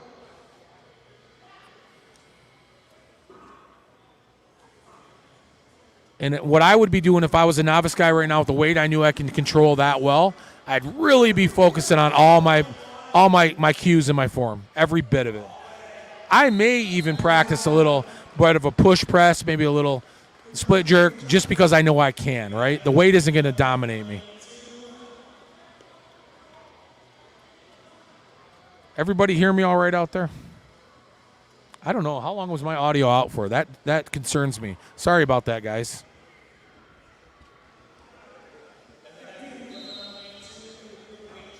We'll find out when I play it back. Yeah, lane 2 here, speedy. A little bit of a... It's kind of dropping into that a bit in lane 2. Yeah, he's dropping underneath it a bit.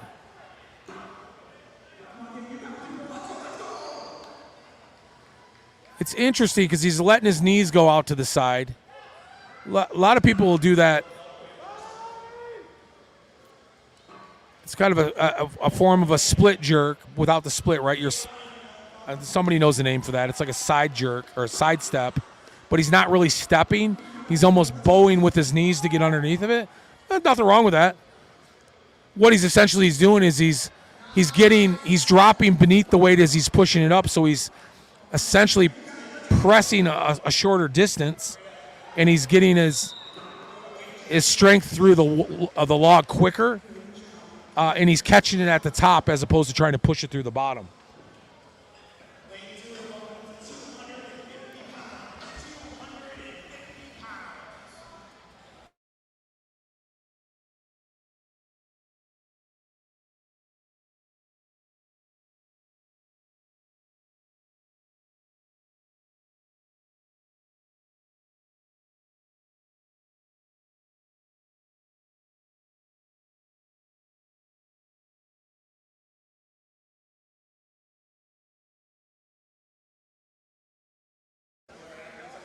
All right.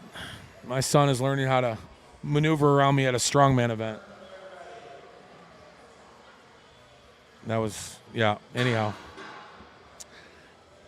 He's excited to be here. He's been out there lifting the apparatus or attempting the lifts. Got some of the best pictures in the world of a 6-year-old trying a stone, a deadlift, and a log. A yoke. Bought him a Feats of Strength shirt. He's ready to go.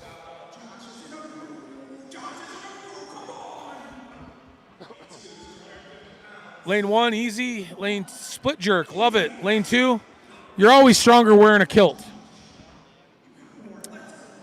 Love a kilt. A Highland Games guy myself, can appreciate a kilt. Strongman is an extension of Highland Games. It all started with Highland Games, folks, and stone lifting in Scotland. Nice work. Little splits. I mean, that little drop step there, little split jerk. He's trying. He'll get that in time. That is not an easy thing to do. I've been doing it for years, and I still can't do it right.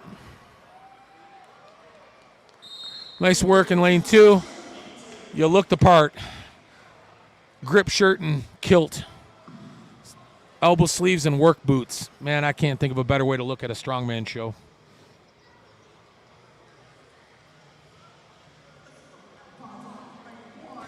Alphonse Mueller, lane 2. There you go. See, static pressing all the way.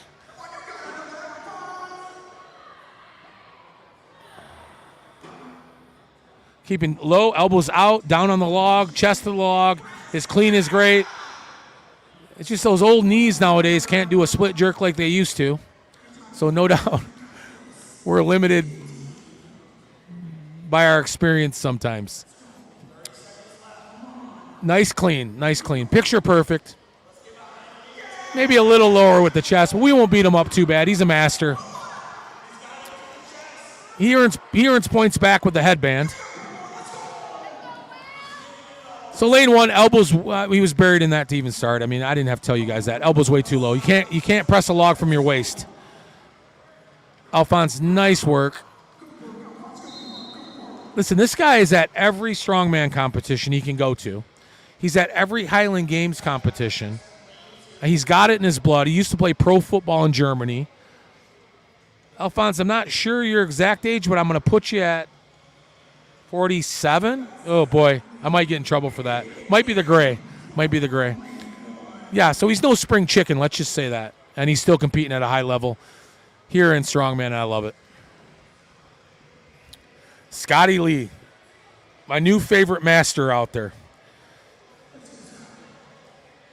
No, he does not drive a motorcycle. From what we understand, he drives a green and black golf cart in the right lane. Boy, that was... So we call that a Viper press.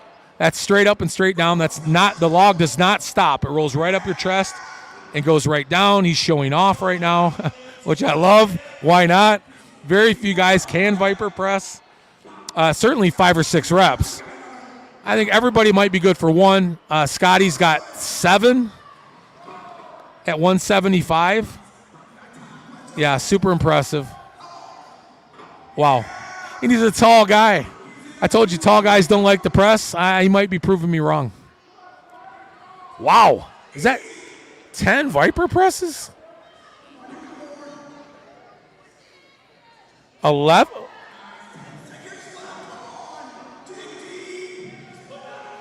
Wow. Super impressive. Woo. That's some Viper press. A, it's a Viper press. B, it's not that light of a log for a master. C, he's tall, and tall guys hate pressing. And D, this guy does his cardio, I think. Wow. A lot of guys just would have been out of air by 4. Great job. Impressive. All right, lane 1. Knee wraps, elbow wraps, wrist wraps. Lane 2, nothing. Oh, knee wraps. Belt in both. That's okay, though. A lot of guys don't need them. What's going on here? Lane 1. It doesn't get any lighter by staring at it. Get on there and do it. Lane 2. Just give him a hard time. Don't give me a hard time. Just give him a hard time for fun. Elbows up in lane 2. So this is key, right, guys? You have to get those elbows up. That would have been a much easier press for him. That weight is starting low and in front of him. He's going a long distance with it, and he's pressing from a really weird angle.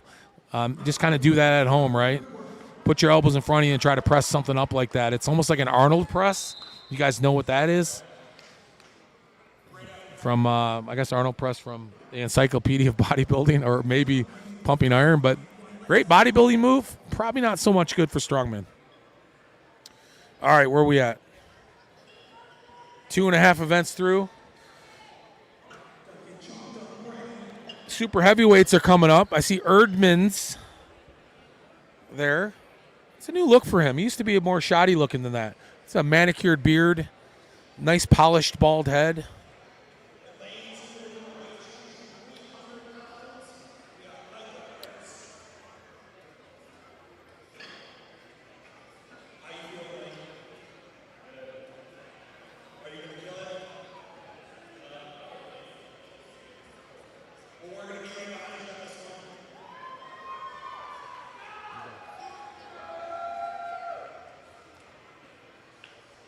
All right, getting the weight set on the bar. We're at 300. Well, I see 275 there, if I'm not mistaken, which would put Erdman's in the heavyweight class, and we'll know that for a fact when the other guys come up. So I'm going to say 275, and we have 175 in the lane 2. Oh, 300. Okay, we just got confirmation. 300 pounds. Again, I've seen him do, I think, God, I want to say 3 or 4 at Great Lakes a year or 2 ago. A lot of these guys will use this contest as a warm-up for Great Lakes. Not quite peaking right now, but getting close. You won't, which means you're probably going to see a lot of guys say, okay, I'm good, saving themselves to Great Lakes a little bit. I've talked to a couple guys that are going, well, one in particular, going to Shaw, is kind of using this as a warm-up. That's a tough clean with a 300 log. There he goes. Yeah, oh. Fortunately, I think he's all right. The log will roll off your back nicely when it hits you. Great job.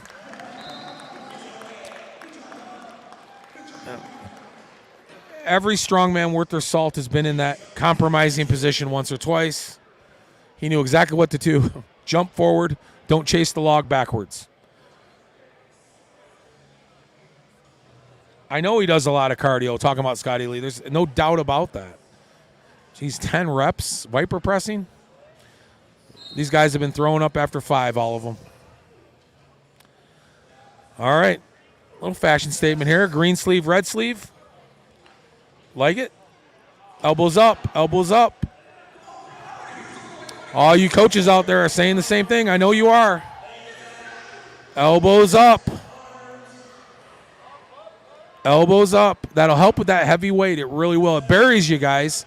That heavy weight, unlike that lightweight we saw in the beginning with a couple of these guys just muscling through it because they were novices, or guys that kind of, find themselves in a good spot because they're really strong with a light competition weight, can muscle through it. But when you get to this heavier weight, even for these super heavyweight guys, a 300-pound log is heavy, and it buries you. It sits on your chest, and it buries you. So when your elbows aren't up, you're not taking a little bit of that pressure off, but you're also not rolling back that log to center.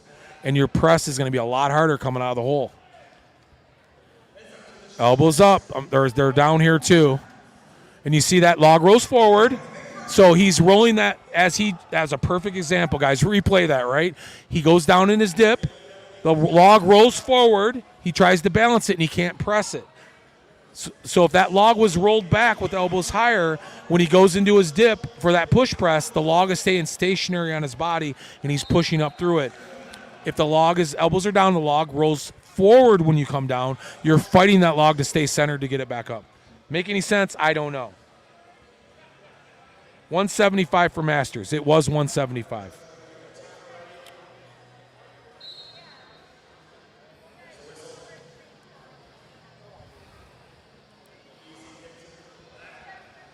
All right. It's tough, man. This guy is built to deadlift. This guy's just built to press or deadlift. He's a big, stocky guy. What is the problem here? There he goes. Just had to get that rolled back. Roll back. I know what this feels like, right? To bring his elbows up because of his stature, he's damned if he does and damned if he doesn't. That is a tough clean for a guy that's built shorter and squattier. And when you try to get that log up and you try to push those elbows forward as much as you want to, it forces you to have to lean back more too. And sometimes your stature will prohibit that a little bit. All right, nice try. Strongman is 5 events. It's not 1, it's 5. You don't have to be great at them all. Eventually, you got to get decent at them all, and you'll be good at some. And every now and then you'll get an anomaly out there that's going to be great at all of them or great at 4 and good at 1, right? Those guys you see at a really high level.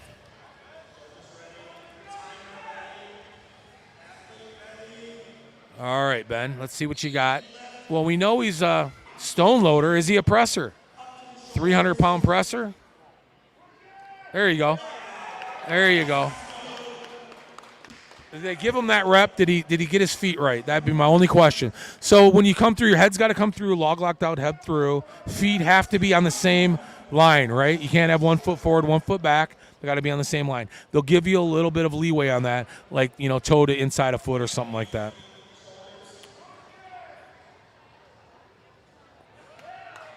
Okay, well, he's just crooked, so he's there. No, nice press. Nice press. Again, a 300-pound log is a bear. Oh, thank you very much. Thank you. Yeah. I got one. I'll give you one back. Well, what size is this? Oh, I got extra large. Yeah, I'm good. Yeah, I did. Thank you. Thank you.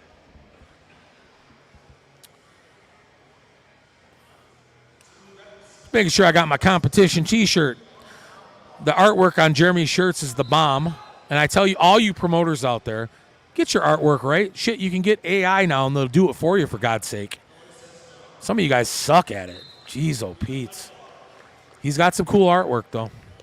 I get compliments on my shirts all the time, all 3 years.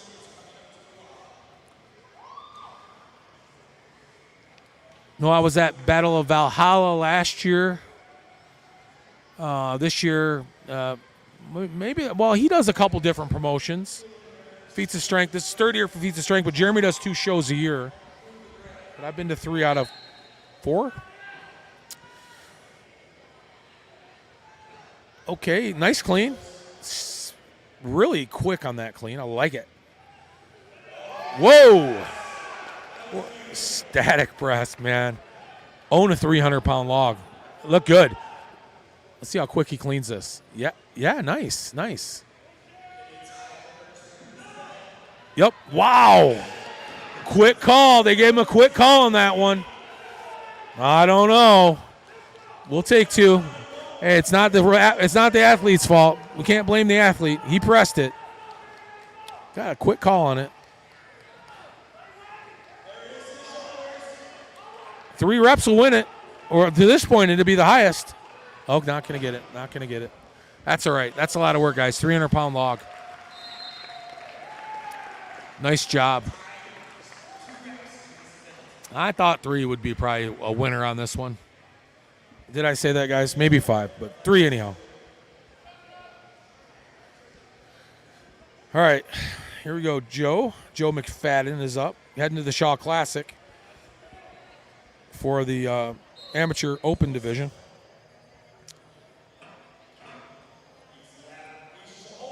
Vipers, 300 pounds. Show off. What? Wow. 300-pound Viper, guys. Super impressive. There's not a lot of guys around that can do that.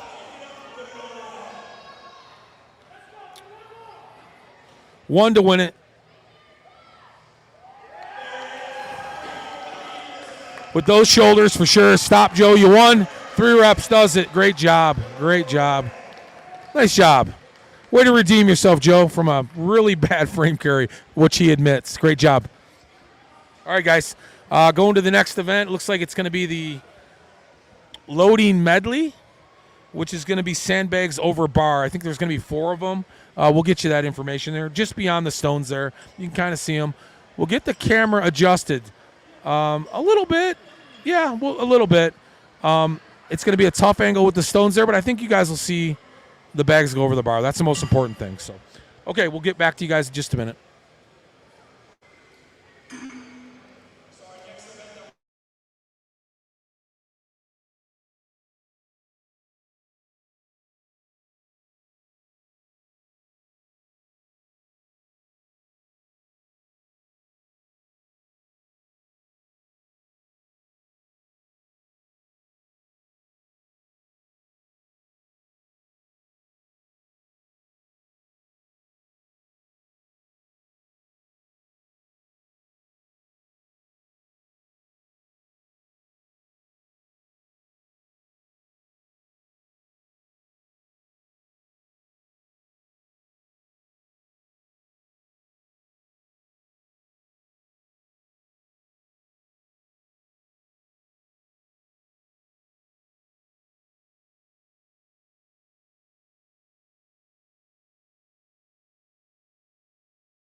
Nope, there's audio. We're just a break in between events.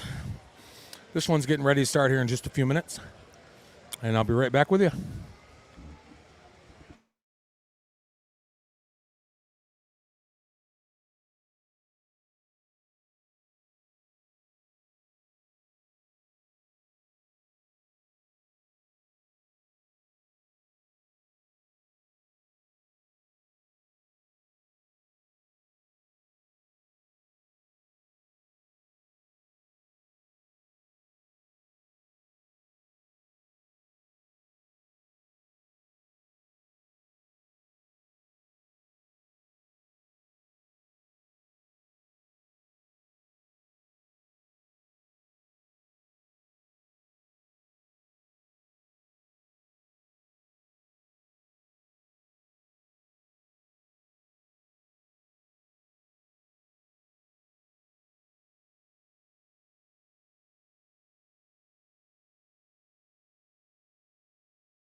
All right, it looks like we're getting ready to start. Trying to be on time. I'll tell you what, this venue is really cozy. This Kalamazoo Wings Stadium, minor league hockey arena for the Detroit Red Wings, I'm guessing. But we're situated, I guess, on the end of the ice facing this event, about 10 rows up. It's a great little spot. Perfect vantage point. Sitting down, enjoying a nice cold Coca-Cola while I'm chatting with all of you.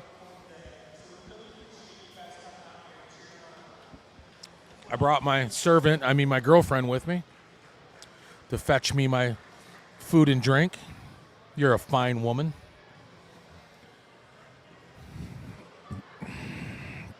And I brought my annoying son with me. He's not paying attention to me. He's really not that annoying. He can be. He has his moments, don't get me wrong, but He's a strongman in the making. School of Hard Knocks.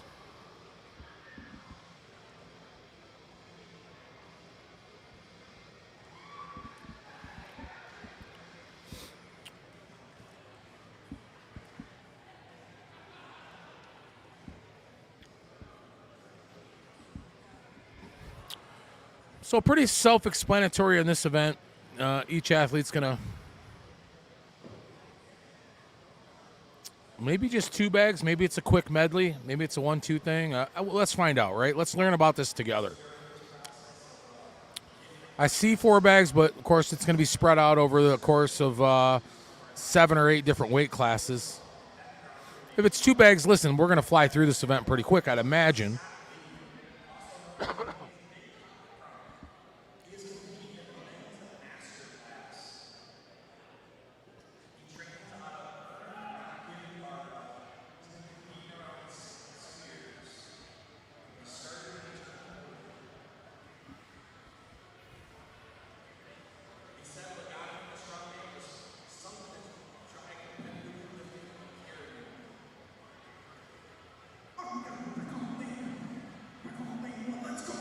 All right, I think we're ready to go. Lane 1.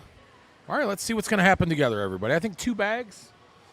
Okay, why not? Quick little event, get us to stones. And if you can see the stones right in front of us here. We haven't seen a good stone run, a good stone loading platform run in a while. It's generally not something you see at a lot of amateur events anymore.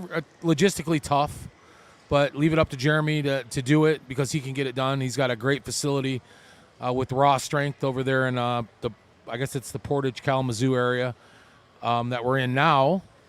And he's a apparatus collector. He's got it all. Okay, so picking the bag. It's a high carry, of course.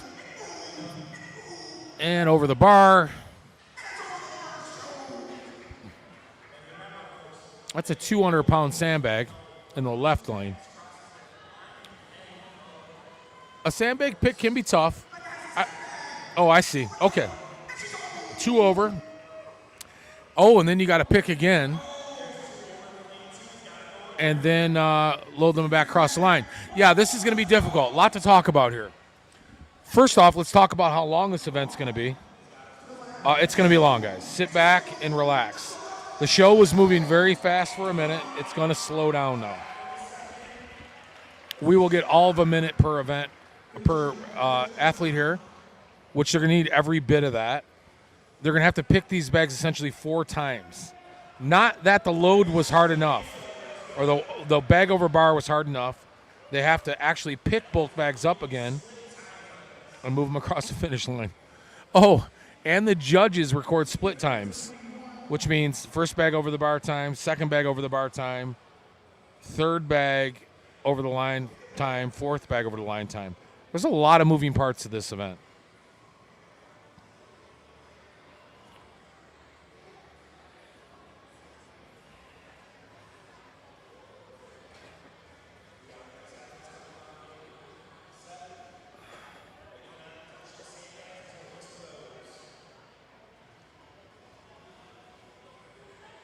Do we really want to talk about how to pick a sandbag?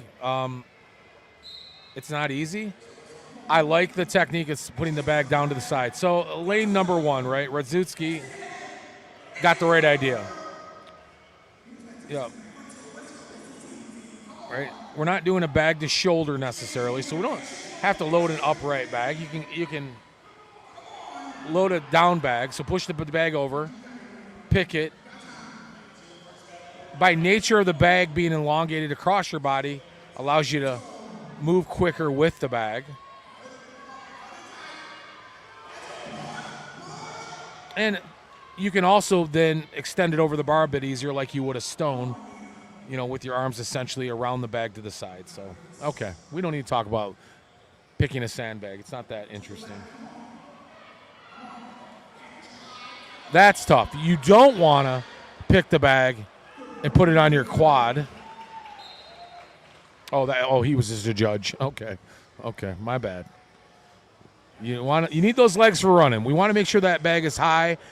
A belt is great in this event, not only for the idea of a belt support, but you get that bag a little bit above that belt. That belt will hold that bag up a little for you if you got it above your waist. What else can I tell you? I know, you guys, I'm going to lose you. It's not my favorite event, I'm not going to lie. A lot of cardio. Any event with a lot of cardio is not my favorite event. But again, we're going to see a lot of the same. If you're tall enough to walk that bag across the bar, great work. Yup, lift it like a stone. There you go. That's lane 2. I kind of gave up on that, I felt. Leaning into that bag, it'll go over. So, yep, arms around the bag. Yep, there you go. Triple extend that bag over the bar. Hips through, roll the bag up. That's tough, a little bit high. You can treat those smaller bags like stones for sure. They're essentially little round bags of sand.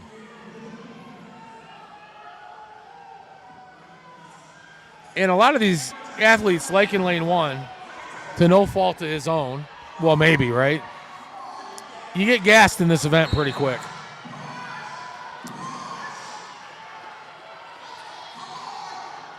Wow, that's a bummer. Nice effort, though. Take it down to the end. This is going to gas a lot of guys. It is.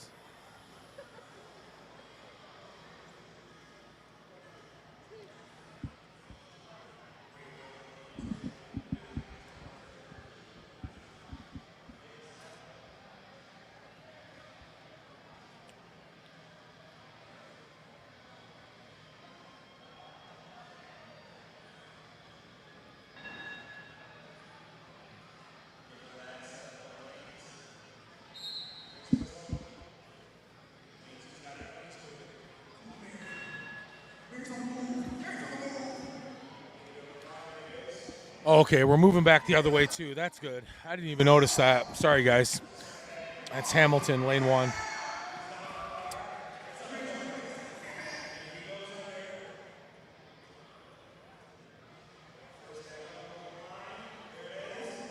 Yeah, not bad.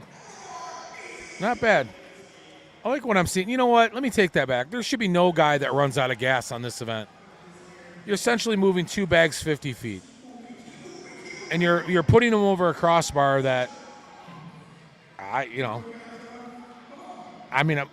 just walk across the line and drop it. It shouldn't be that exhausting. It's almost a little bit of a break, other than the 2 extra picks that you're required to do to get the sandbags across the line. Great work, by the way. Lane 2, she was amazing in the press too, wasn't she? Yeah, I think she was. She's quite the athlete. You can tell by looking at her. She's built like a brick shithouse. I say that endearing, though. I say everybody's built like a brick shithouse. If they look big and athletic, yeah, for sure. I don't know where that term came from. I mean, nobody really wants to look like a shithouse. I said brick house to you. Did I say shithouse? I meant brick house. Maybe it's brick house. I think I just said brick shithouse. Anyhow, this is the point where I lose my mind in the show, so.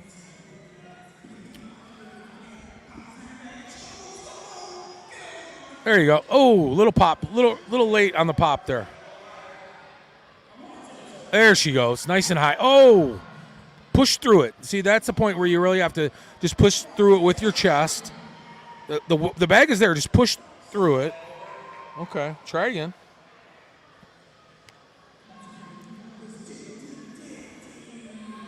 However, you got to get it across the line. That looked ugly in lane 1, but effective. Get it. There you go. That's better. All right. I took the heavier bag first. Not a bad idea. Maybe there's a little bit of gamesmanship going on there. I'd say that's a pretty good idea. Take the heavy bag first on the way across the line. Do you have that option on the first bags coming over the bar? Well, it probably is that, right? Heavy, light? No, I don't know. Maybe light, heavy. Well, I guess we're going to find out right now. Or are they the same weight? Are they the same weight? Okay. Yeah, maybe they are. Overthinking it, guys. Overthinking it.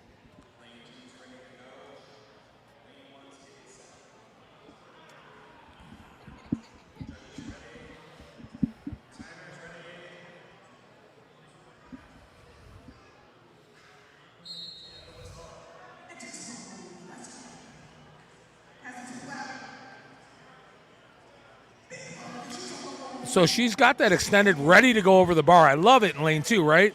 There you go. I like it. I didn't expect the result, but I like it. Because she's really right there. She's almost already extended with it, but she only needed a couple inches to get it above the bar. So not a lot required there as far as just getting up on her toes a little bit. So great job. That was well thought. The pick's giving her a little bit of a problem. Listen, I'm surprised the way she handled last bag, but in her defense, I think we've all picked up a bag of sand or some type of mulch for our garden or a big bag of flour or how about this, water softener, salt. You guys relate to me out there. It sucks. It's like picking up a dead body. Not that a lot of us have done that. I'm not suggesting I have. My son sometimes doesn't want to get up. I have to pick him up. He's 100 pounds of dead weight.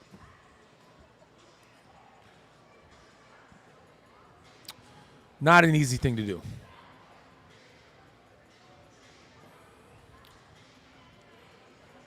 The volunteers are very efficient on this. This is making this go by a bit quicker.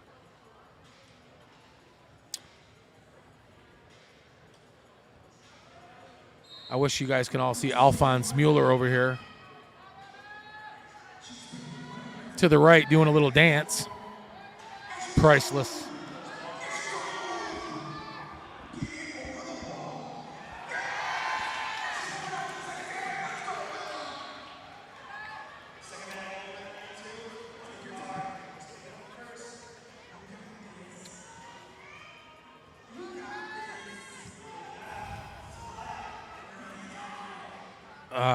It's tough. It's tough.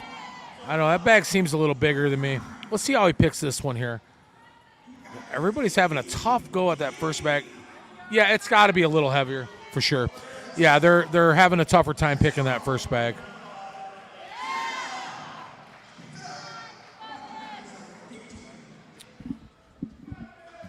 A very awkward event for everybody. The ladies have a little, particularly maybe a little tougher time with the picks. Obviously, when they get it up and start moving, they have no issue with it at all. It's just that upper body strength. The development comes a little bit late when strong women a little bit in training, but they'll all get there.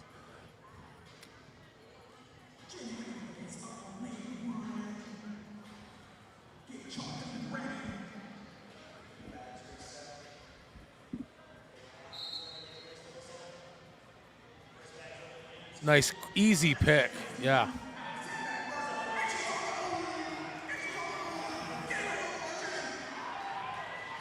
She did a great job, too. Let's see how quick she picks this bag. Wow, yes. Oh.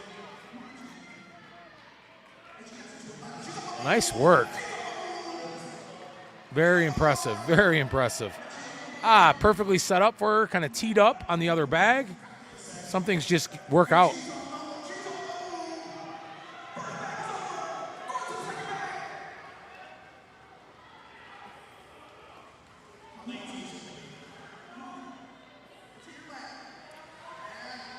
Yeah, roll it up. There you go.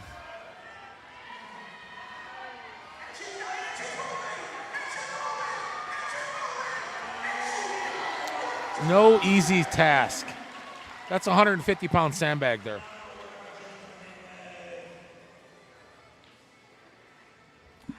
That is no easy task.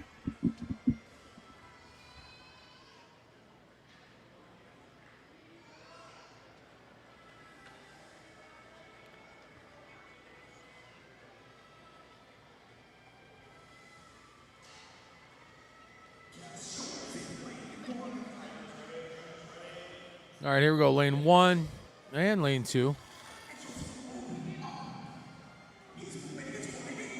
Easy pick. This Schultz guy's got some some hidden strength, it seems. He's a taller, lankier guy, but boy, he's pretty darn strong. That's what I love about this sport. Don't judge a book by its cover. He's got some nice power, that guy. Some of those taller guys do get that good leverage, but impressive.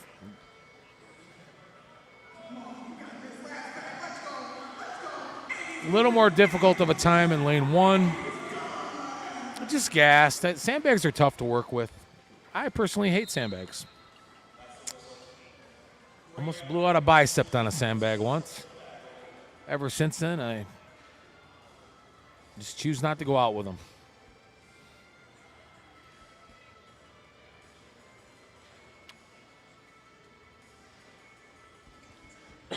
All right, looks like novice men are starting in lane 2. Novice lightweight men. So same weight as these heavyweight open women, or super heavyweight open women. So that's about 200-pound bag, I'm guessing. 200-pound, 150.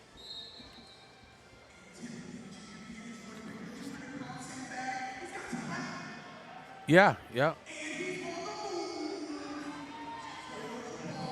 There you go. Nice work by both those guys.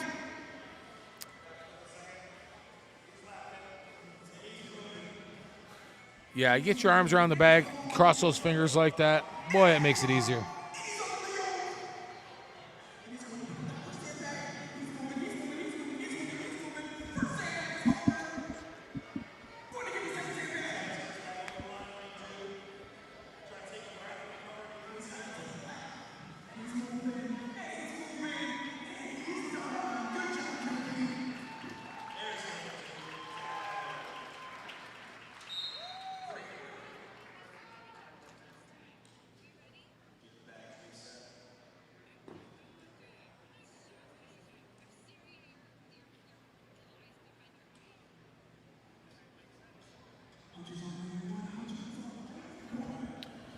Alrighty.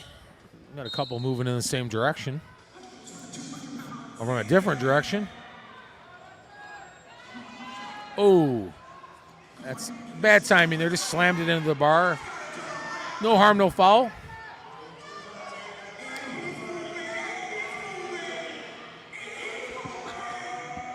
There you go. Second bag over, first bag over for lane 2, De Leon. Get it now. That's a tough spot to be in. Oh, it's a bicep blower. It's a bicep blower. Don't do it. Don't do it. Yeah, drop that bag. That's a real compromising position. If I was him, I would just lower the bag down again. Got it back down to his lap, took a breath, and got it up. It's much easier to do that than it is to repick a bag. So now he's picking the bag potentially 5 times. That's a lot for anybody to do. Nice try. Novice class, live and learn, right? That's why you do it. That's why you come in as a novice and you figure things out. You get better at it. Next show you have Sandbag, I promise you don't make the same mistake twice.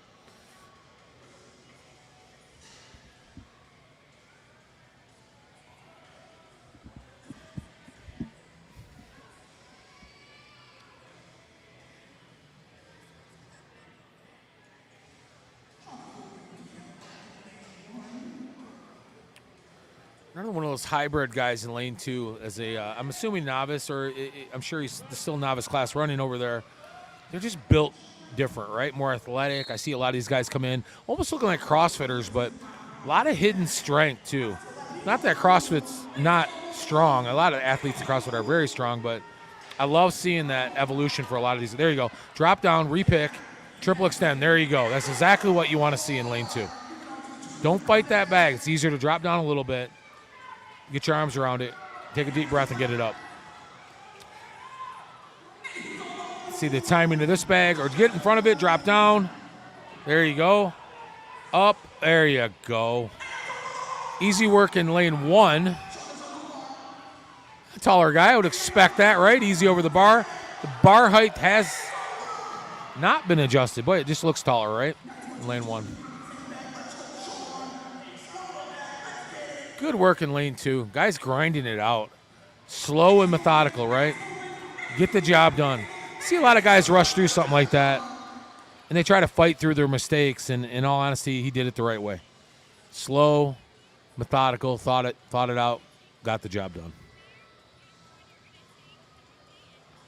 All right, lane 1.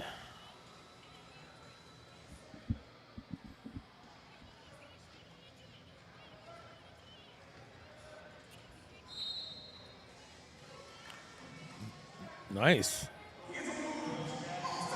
Oh, so yeah. Okay. We just talk about that, right? Slow and methodical. Don't be in a hurry. It'll cost you more time in the end. All right. Not bad. That was his mouthpiece, folks. He did not hack a loogie. But a lot thinner in stature, but that guy is muscling that bag up. I think that's a moment where he got dizzy, and he realized if I went any further, I was going to black out. Really nice work, though.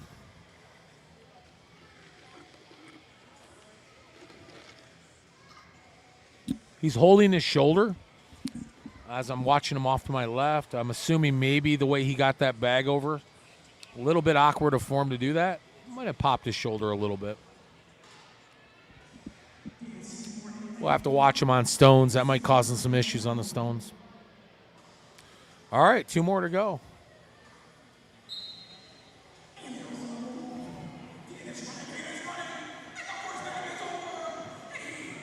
All right, wow, quick. We got a little race going on here. I like it. Nice work. Oh, nice. We're at a dead heat right now. Wow. That's what you like as an athlete. You may not be competing against each other, but you kind of are. Oh, little fall for lane 1 at the very end. Cost him the race. Nice try, though. Wow, good effort. The red guy did win. He also won best socks of the show. Blue socks. There's always a strong man that wants to make a fashion statement. Nothing wrong with that. I think they all kind of do, to be honest with you. Warriors, gladiators. This is their arena.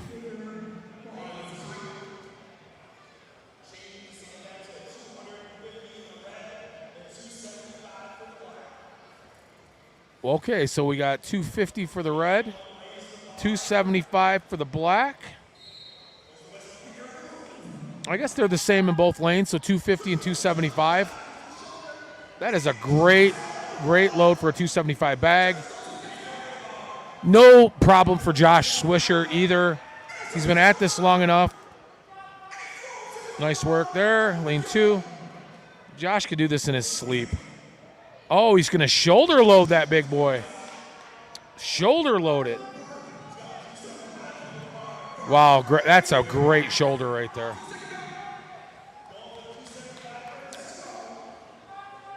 He's been at this a while, folks.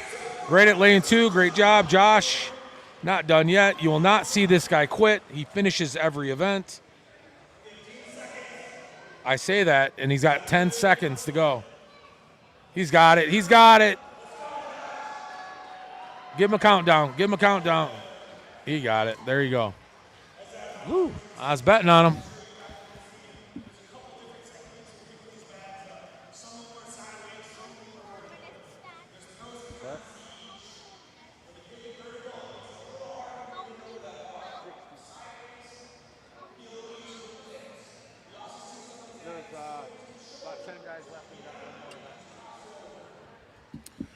I'm actually proud of my son. He's made it through 3 events without asking me how much more time. I can honestly tell him now about an hour. I'm guessing an hour, guys.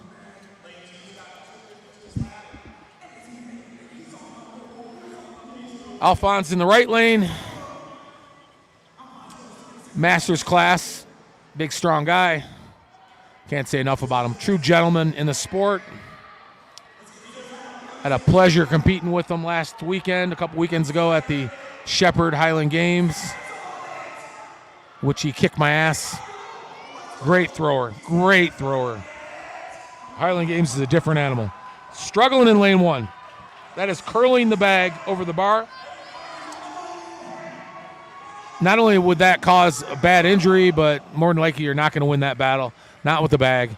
It wraps itself around the bar. You're just not going to get it over. You're better off just dropping down with that bag, setting it in your lap, taking a deep breath, and getting it over the bar. Let's go, Alphonse. That's a lot of weight, man. Old guys managing that kind of weight. Love to see it. As an old guy myself.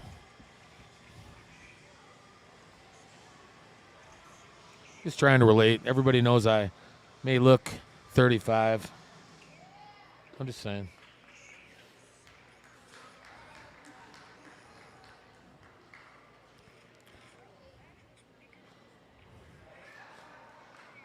I can go a long ways with that, but I'm going to stop right there.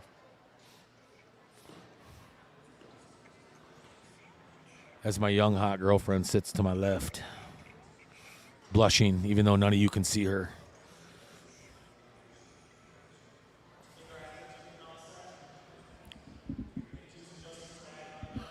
All right, let us see here. I'm guessing we got about 10 guys left.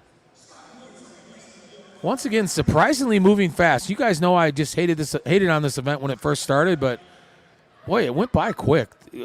Once again, kudos to this volunteer team that Jeremy has here. Scotty Lee. Guys, just amazing me today.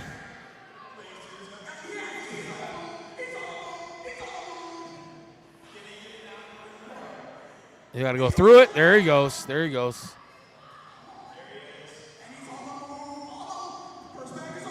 Guys got a lot of grit and determination. Love watching him compete. Lane 1, you're not going to get that bag over, I don't think, in the long ways. That's a big bag. Yep, you got to side pick that. 275, what's that bag? That's a little bit lighter, right? 250 bag? Not much. No easier to pick.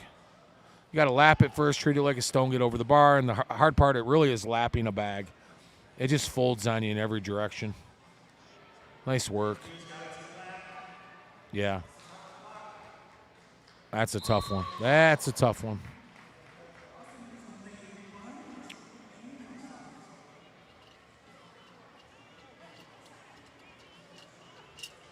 Volunteers. Well, he's getting it there. That's a lot of work.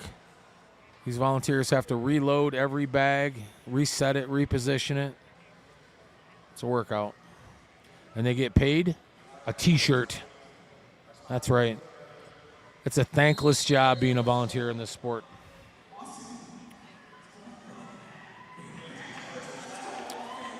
Oh. Wow. God, that red bag just looks like a sack of water. And it's like,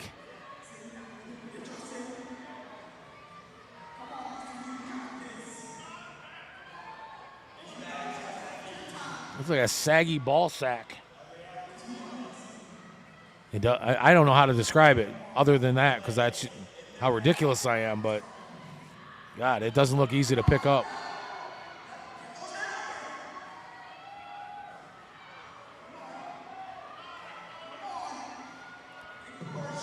That looks like a 400-pound bag with 275 pounds of sand. Not good. There he goes. He got it over. That'll get him some points. Listen, there's not a lot of guys getting the bags over in this particular class with this kind of weight. Oh, yeah, look at that saggy bag. It's wrinkly old saggy thing.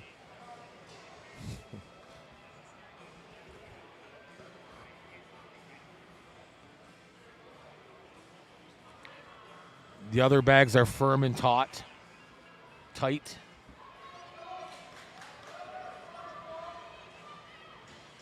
I'm talking about sandbags over here.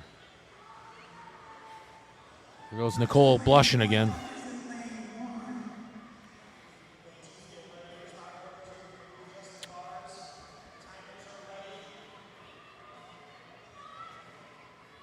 All right, here we go.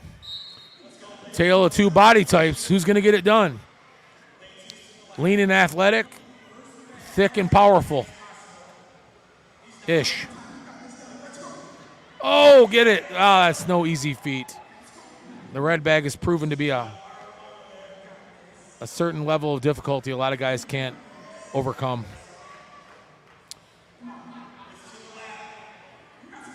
You know, this is one of those events a lot of guys won't even train that much, as I'm looking at myself in the mirror. And probably should, because we take it for granted. How hard could it be to load a sandbag? Well, I'm here to tell you, if you haven't figured it out yourselves, not an easy thing to do.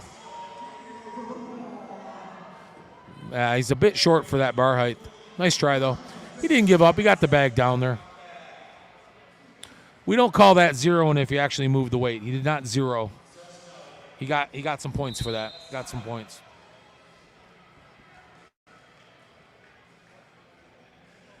You zero in strongman, you don't get any points. If you move it at all and or one rep, you always get some points.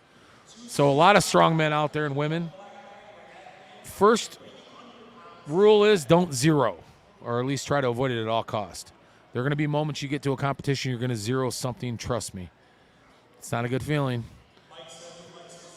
But eventually you won't zero anything. And then the next step is to start winning events or getting more than one rep.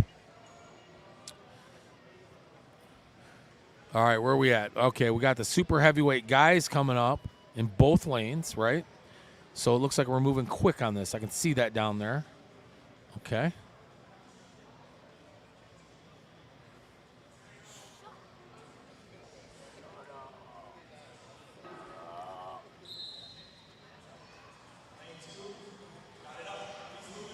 Yeah, yoke through the curtain doesn't work. I don't know if you guys caught that in the back. Erdman's. I don't see any of these last few guys failing this at all.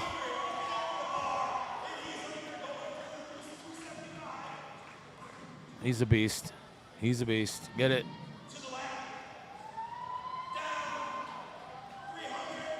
$275 and $300. This is the 300-pound bag. The pick is the nightmare on that. Moving it 12 and a half feet is not. Good job. No surprise.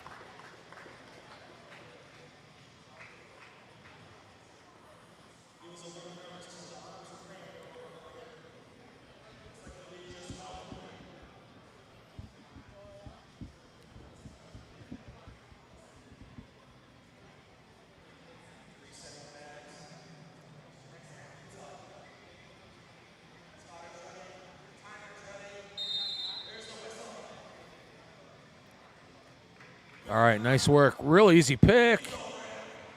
I shouldn't say easy. It was a good pick. That's always tough. Another good pick that's tough. Little pop. Oh, darn it. That damn sandbag will grab that bar sometimes, even when things are feeling and looking so good. There he goes. Yeah, nah, it's hard. Yeah, push your chest through it. Push it. There you go. Exactly.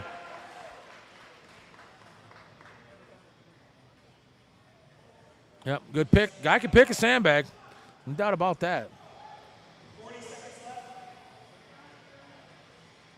I bet you the guy's a roofer. Picking up bundles of shingles, or he used to. Come on now. Nope, not quite. Just run out of time.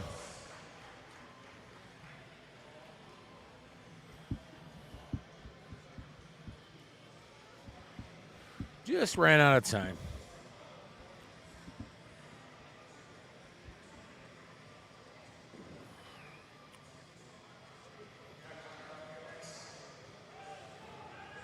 So a little extended break for everybody else.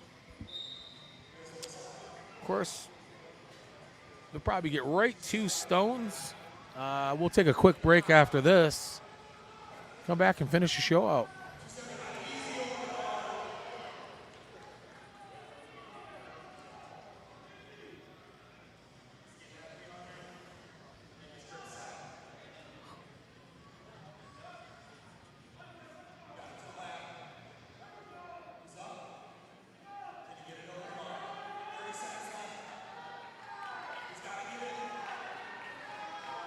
There he goes. Nice work. Nice work.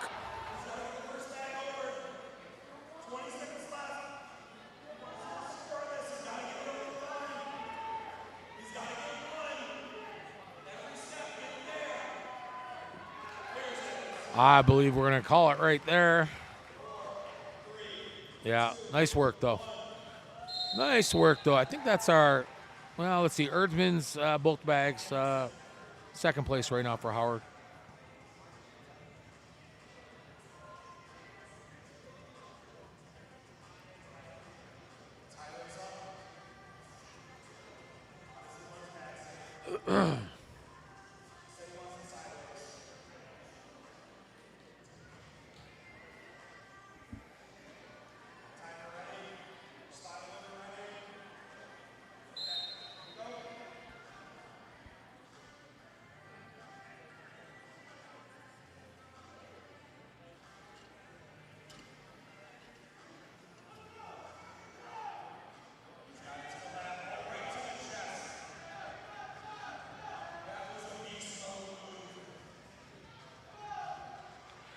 This is where being shorter sucks. That sandbag is tough to negotiate as it is. You almost have to shoulder it when you're a shorter guy.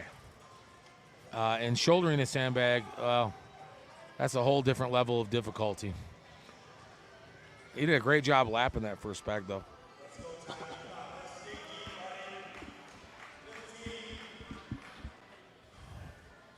That's tough. And these guys are spent. You know, one thing to consider when you're watching a strongman competition is that you're losing, you're losing a lot of gas as you go through a long competition day like this. And, these same weights would have been performed as a first event. You just seen a whole different outcome from many of these guys. They're just gassed right now, especially with the amount of posterior chain that's used in a strongman competition. You're taxing it quite a bit, with deadlifts already and the frame carry and even the log. So, kudos to every man and woman out here right now putting forth a long day's effort in, because it truly is a day's effort. It's not an event effort. It's tough to get through these days. And you actually have to get good at that too. And how do you get through them? How do you pace yourself? When do you take your energy drinks? When do you eat your food?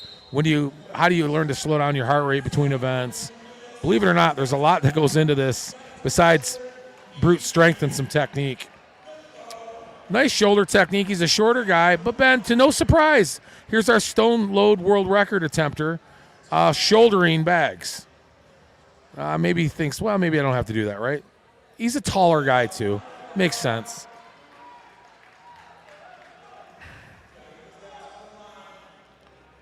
Nice work. Keeping that bag moving. Nice job, Ben.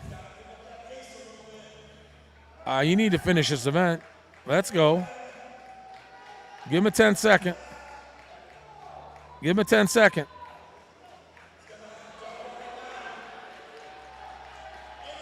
Nice work. Okay. Woo.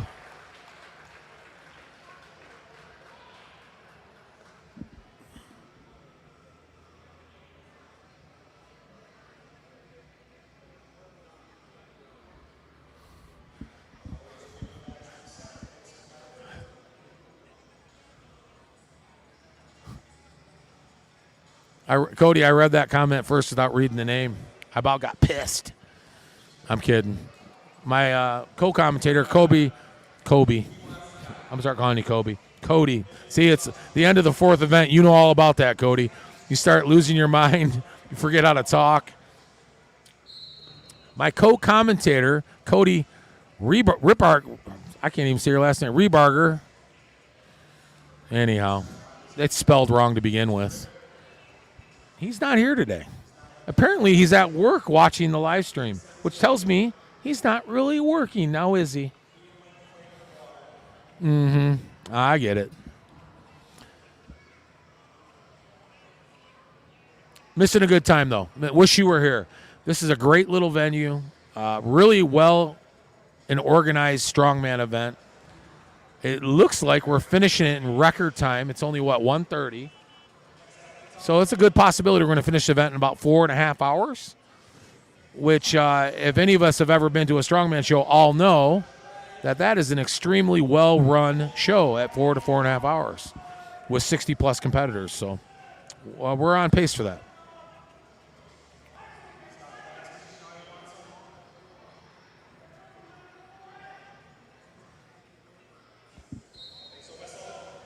Yeah, I figured you were getting paid sitting around doing nothing. I don't blame you. I don't blame you.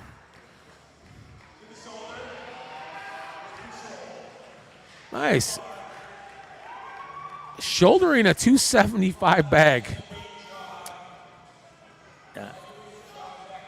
Love seeing that. He's going to do it here? Absolutely is. A 300-pound bag. The shoulder, nice. Again, not the most inconceivable thing, but you don't see a lot of guys attempting to shoulder a bag if they don't have to, unless you're good at it. He's apparently pretty good at it. Yeah, you won't be. Nice, nice. Get up now. Of course he's okay. He's just out of gas. He might have knocked the wind out of himself on that ride down too, but.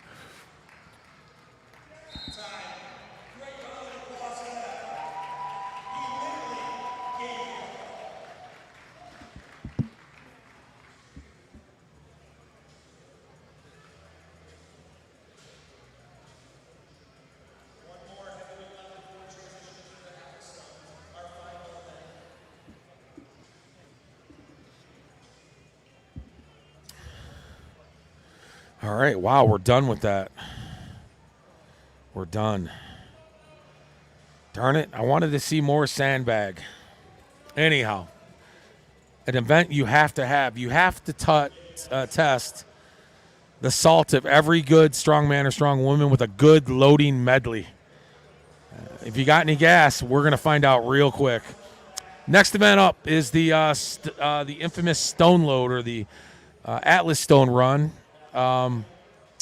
This is a staple event in the history of strongman. This has been around a long time. We've all seen it probably on TV.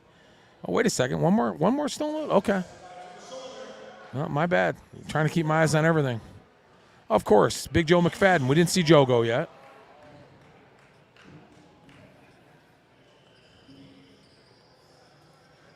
I could tell you at 370 pounds, Joe doesn't like to move that much.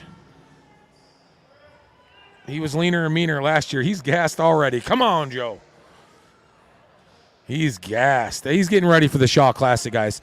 Let me tell you what that means if you don't know what that means. Shaw Classic, Brian Shaw show out in Colorado, is a static show. It's all about lifting heavyweight. It looks like Joe might have tweaked his arm a little bit there.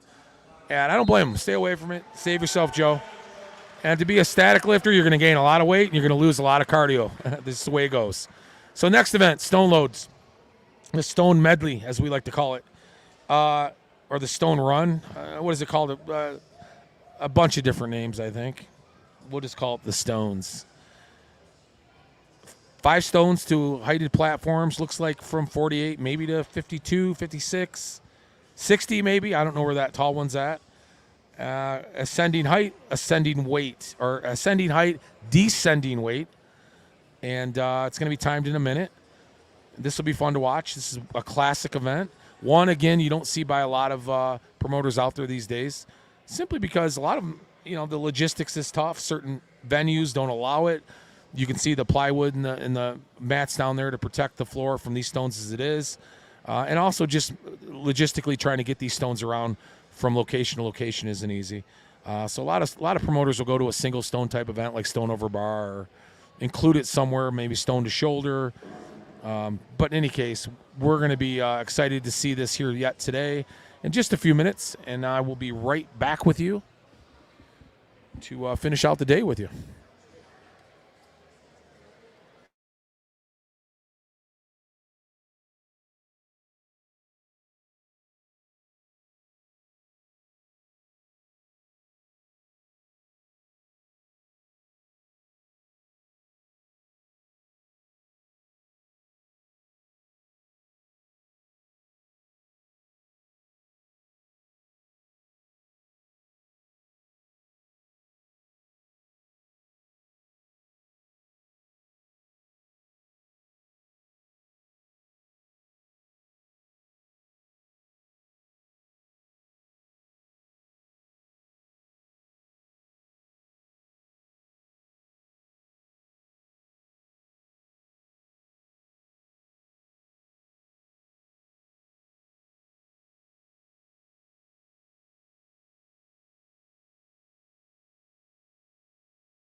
All right, we're back for the Stones, the fifth and final event.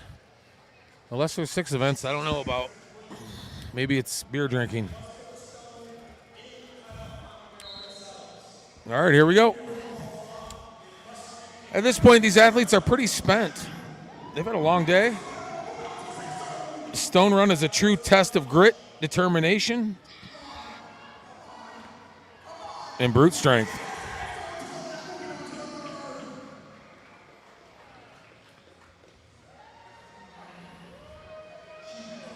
Third stone on the right, good form, great form. Triple extended nicely. Lane 1 a little gassed, you can tell. He's just methodically moving his way through the stones. Nothing wrong with that. So 175 stone, I think.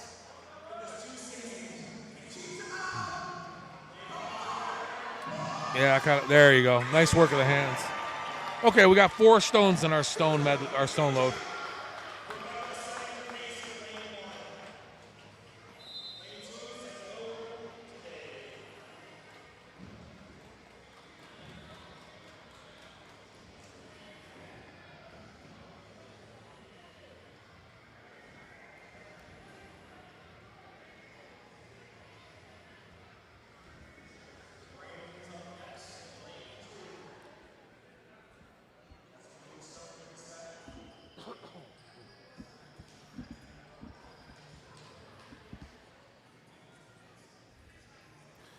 So you'll see sleeves with tacky on it. You'll see skin with tacky.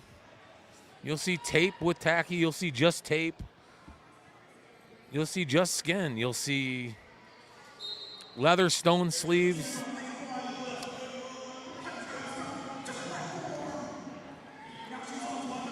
A lot of different preferences when it comes to how you want to pick these stones. Essentially getting down on the stone. You're centering it, maybe, in your torso, I guess you can say. You're essentially playing the game of the claw game with the stone, right? You're getting your hands underneath you, and you're essentially gripping with your forearm as much as you are your hand. You're pulling that up your shin and rolling it into your lap as your arms come kind of over it. Maybe we can see one here. Not seeing much in the left lane yet. Good work. Just have trouble picking it. We're going to see a lot of that here, I think. A lot of these athletes are pretty gassed. So you would get that up, roll it in your lap. You reset with hands over top of the stone.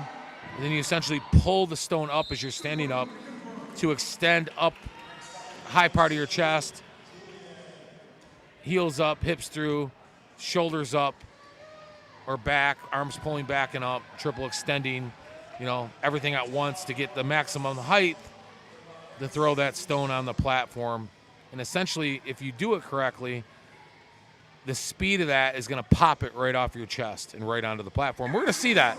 We're going to see that with a lot of these stone loaders later in the game here that have been at it a while.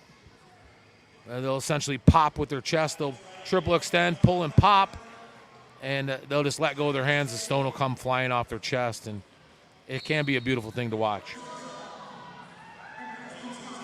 Nice technique. Nice and high on the stone there. Make sure you set down to get that lap. Set down, there you go. And then hands over. Nice work. Nice work there as well. The smaller stones are a little tougher than you would think. There you go. That third stone is better for the ladies because they can get their arms over it. Great job there. Instead of their arms around it. When the stone is small, you kind of are forced to go around it. Almost.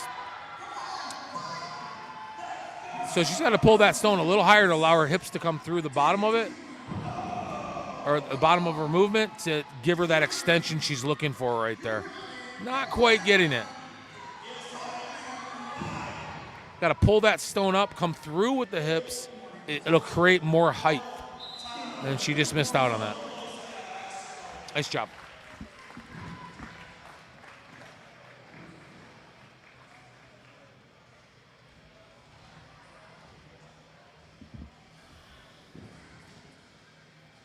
You don't want to get those hips through too fast. It's a timing issue. You want to make sure you're pulling that stone high as your hips are coming through, and then when your hips come through, you'll be able to get your heels off the ground, which is giving you that height. It's not a position you're going to hold. So the timing of a good stone load is really what makes it difficult, because when you load it and you're coming up and through it, everything's got to be in synchronicity in order to get that stone to get up high, pop off, and load it properly. Otherwise, you'll drop back down in your heels. The stone will drop down a little bit. You're already extended, and then you're kind of forced to put the stone against the barrel and then try to push it up onto the barrel.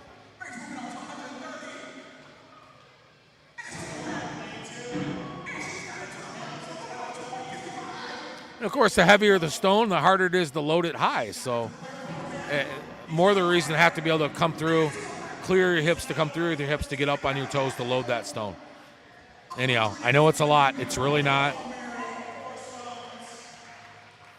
Nice work on the stones. That's a hell of a stone run he just did there. Nice work here. There you go. See that? Exactly what you wanted. She extended, came through with her hips, got up on her toes, loaded the stone.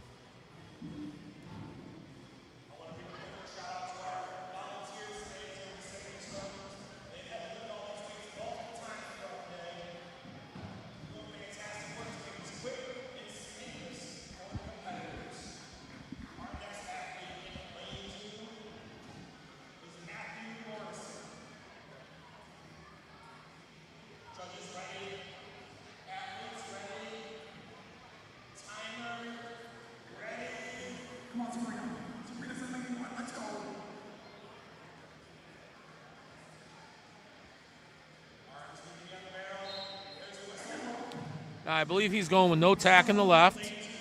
That's a lot of confidence in your grip, particularly in your forearm grip. And this is where it's going to show. Yeah, maybe he does. He's got some tack on his shirt. Maybe he does have some. There's not a lot, though, I can tell you that. Nice work, lane 2. Yeah, I think he's not gripping a lot with his forearm. I think he needs more tack. He's certainly got enough on his shirt. She's got more than enough. She could share with him, actually. Good work, though. Good preparation. And any good stone loader is going to put a little glob of it on the back of their hand to give them that little extra if they need that stick as they move through the stones. Got his third stone up. That's great.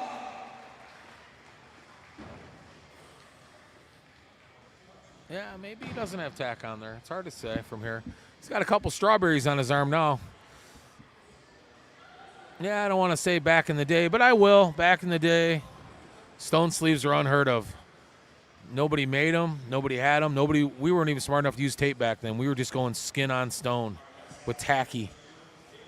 It took us a week to recover from the skin we take off our forearms just to go back to do stones a week later. Train smarter, not harder, right? Well, these guys know how to get it done nowadays. Although I do like the old school methodology by a lot of these guys. Get a little tack on my hands, throw a little on my forearm, let's get the job done. I'll worry about my skin tomorrow.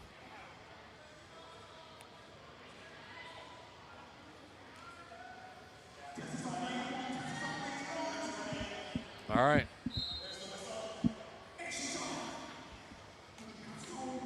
Oh, Shorty, get it up there. She did. All right. Nice work. She's loaded some stones before, I got a feeling. There you go. Nice extension by him as well. Nice lap. Yes, arms around. Perfect. Look at that. That's good stone loading there. Putting on a clinic. The bigger stone, the 200-pounder. Shorter arms, a little tougher to get around, so she's going to get up high on that stone now. Try to get her arms around his. There you go. Circumference does play a big difference in the way you can get your arms around that stone, particularly when you're trying to lap it. You got to break at least half that stone with your hands to get around it enough to lap it. Big chests, both men and women, can get in the way of that sometimes, especially shorter statured people that have big chests, like myself. I always suffered a little bit getting around her on a big stone. Anything over 22 for me, and you don't see that too often, 22-inch. It was virtually impossible. But a lot of guys wouldn't train their chest for that reason. They'd stay away from putting size on their chest. You don't need it in strongman. You're not doing any bench press competitions. So having that little extra distance on your chest to get your arms around an implement like a stone made all the difference in the world. So you'll notice that a bit. Shorter stature, bigger chested men and women, a little more difficult.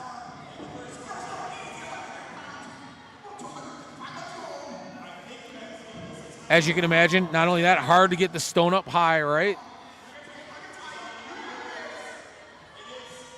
There you go. Nice work in lane 1. Nice in lane 2. That's nice.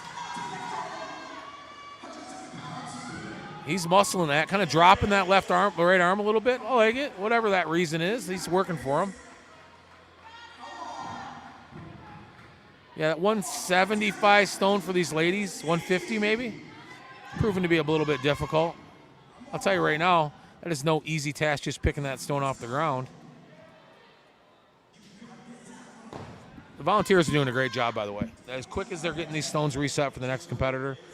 I was complaining about the sandbags moving slow. They did not. I don't see why this would be any different, moving pretty fast.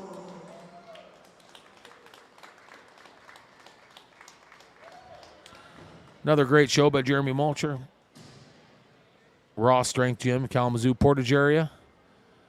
Putting on Feats of Strength III at the Kalamazoo Wings Arena here in Kalamazoo. Shows coming up this year. Well, there are a few, but the biggest one on everybody's calendar, is the Great Lakes Strongest Man in Traverse City. I believe it's September 14th, I think. That's up Saturday. Traverse City, Michigan. Over 150 competitors in that one. Pro division, CrossFit, you name it. It's an expo these days, you folks. George Bullard throws that. I'll be up there for that show, I think, still. I will be there, George, I promise. I know I didn't get up for the event on what is it? The Tower of Power deadlift exhibition at Turtle Creek Stadium there a couple weeks back. I got busy last minute, but I will be up for the actual event, which is the Great Lakes Strongest Man, mid-September on Saturday, I think the 14th this year. And we'll be doing an interview with George soon and gearing up towards that event. I got my permanent studio now that I'll be able to record from, and that's a long time in the making, so that's finally available to me. So I can just turn the lights on and go. Not a lot of setup for me, and real easy for me to start putting on some content for you guys and getting some of these interviews done that I've been promising you forever, including Mike Lohman and Ken McClelland with Mastering Strongman, the book. I'm going to talk to them about that book and get back with Mike here yet today.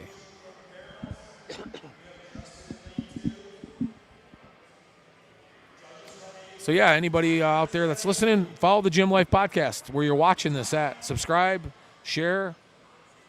Just a meathead talking about strongman and gym life stuff. Anecdotal, I'll tell you all the way. Nothing scientific about it. Just getting the job done. There you go. 2 good starts. That's easy work. He's just picking like he's picking up a bag of groceries. Oh, little slip. Oh, no technique there. Don't hurt yourself on that stone now.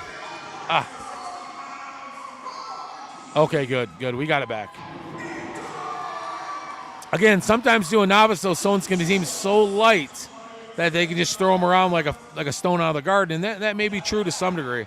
But once you start getting to that heavier stone, that arm underneath technique like you kind of saw on his third stone, boy, that's a recipe for disaster, certainly with the bicep. You can't curl a stone like that.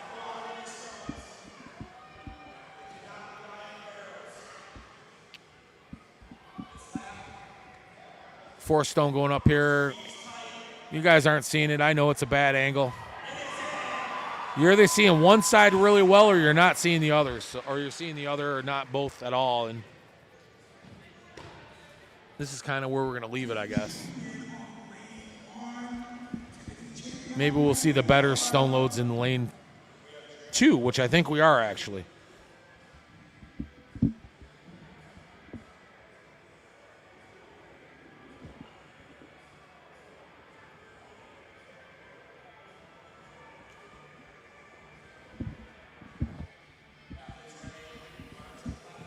All right, here we go. 2 more. 215 stone in the left lane, 200-pound stone in the right lane, up to 200 and up to, I want to say 300 for that last stone. 4 stone in the left lane, 300, I think. Arms need to come over that stone more in lane 1. Might be a heavyweight novice, right? So now lap it. Arms got to come a little more over the top. But he did it. Hey, listen, he got it done. Big, strong guy there. Huge back on him. I'm sure he has no problem throwing that kind of weight around. And he did.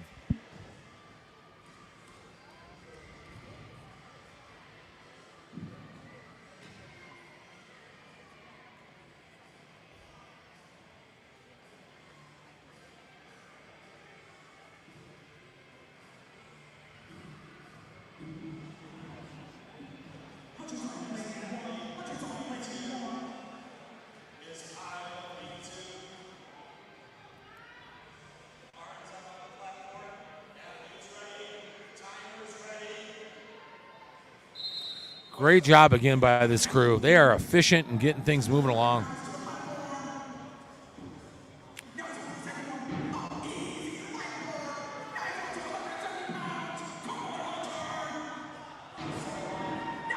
Slow and steady wins the race. They're both doing a great job, taking their time. That's a 230 stone, 200 stone maybe.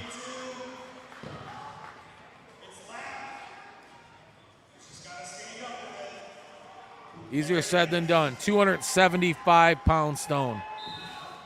Just lapping it, standing up with it, no easy task.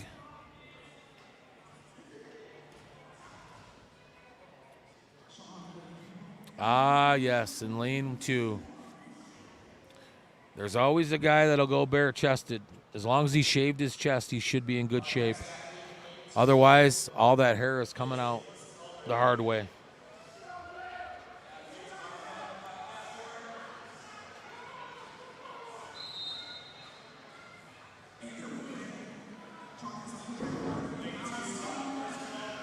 Nice work, nice work.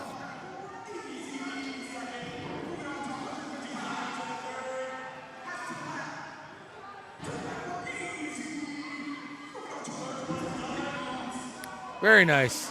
I like his time taken in lane 2. Strong dude for sure. Lane 1, really fast. Nice work, nice extension. And yeah, his arms, okay, so if arms were a little over the top there, it would have been easier, but he did it. I think he saved his skin, shaved his chest prior.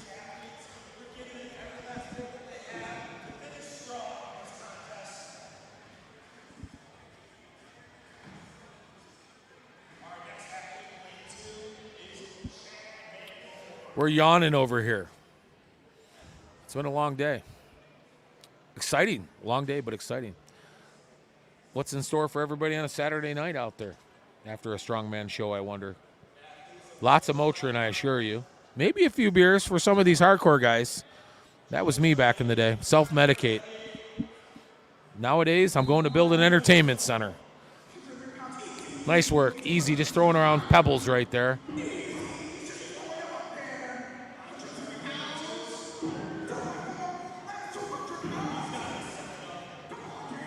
Nice work. Wow, speedy, lane 1. There's a novice that just graduated. He's in the open class now. You can't throw stones around like that and be novice forever. I have a friend that tried to be novice forever. Oh my gosh.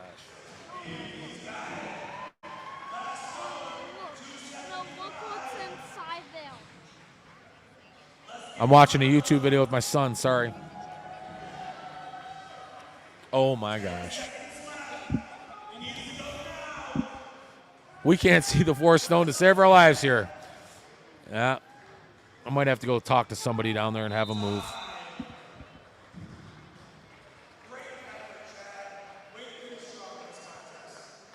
It was exciting. We missed it. Okay.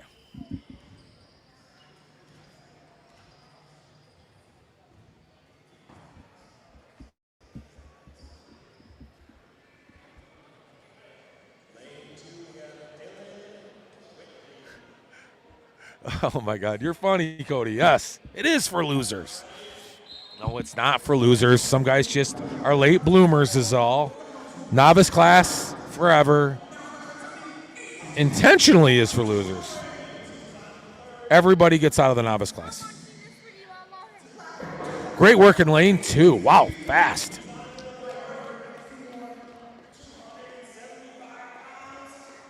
$275. I got to get that judge out of the way.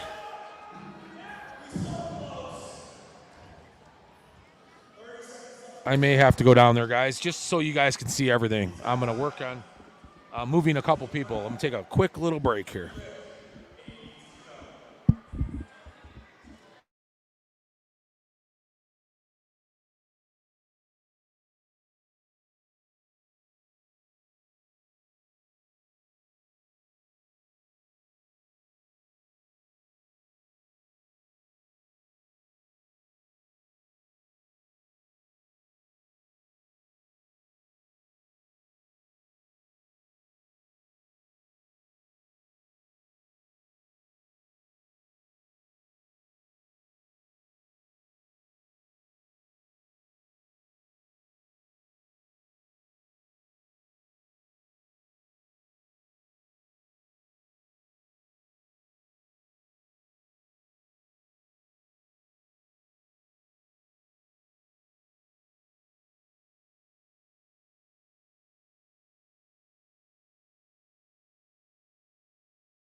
All right.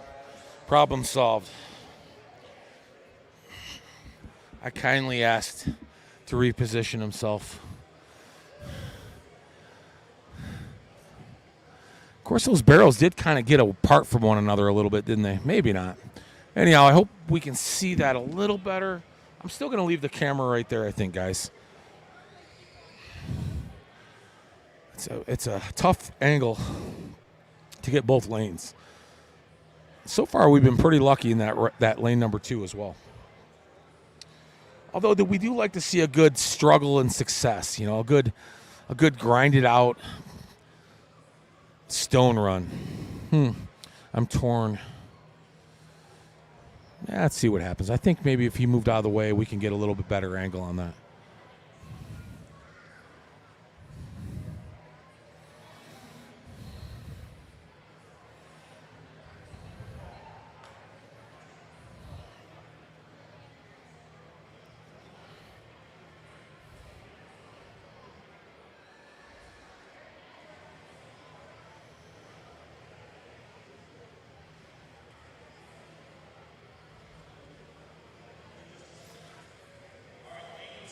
Here's our guy, Josh Swisher. Love to see Josh in competition. Always have.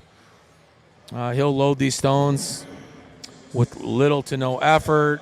He's done this literally 1,000 times. Move right through them. He's one motioning the stone, so it's what that means. He's picking outside of this last stone. He'll lap it, but those first 3, he's just picking, rolling up, and one motioning it right to the platform. He's a stone loading expert. A walk in the park. He's done it 1,000 times plus, anyhow. It just is a perfect example of being in a sport and becoming proficient at it.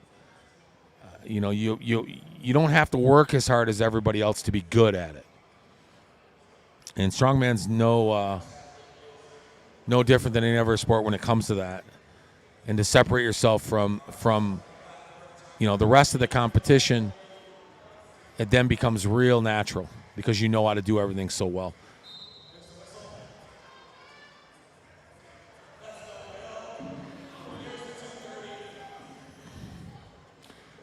I see some shirtless guys, Nick O'Hare walking around here. Not Nick O'Hare, but I think it's becoming a thing. I'm counting 1, 2. Well, of course, we haven't seen a stone run in a long time. Of course, that was always the way to get things done. Shave that chest. Don't go up there with a hairy chest.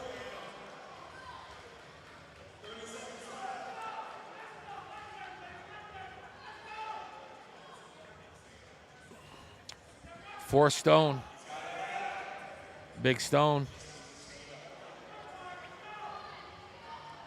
Nice work. Nice work. Perfect timing on that. Just caught that lip of that barrel just right. That's a half inch away from, regrouping and lapping that stone. So good job on his part. He timed it just right.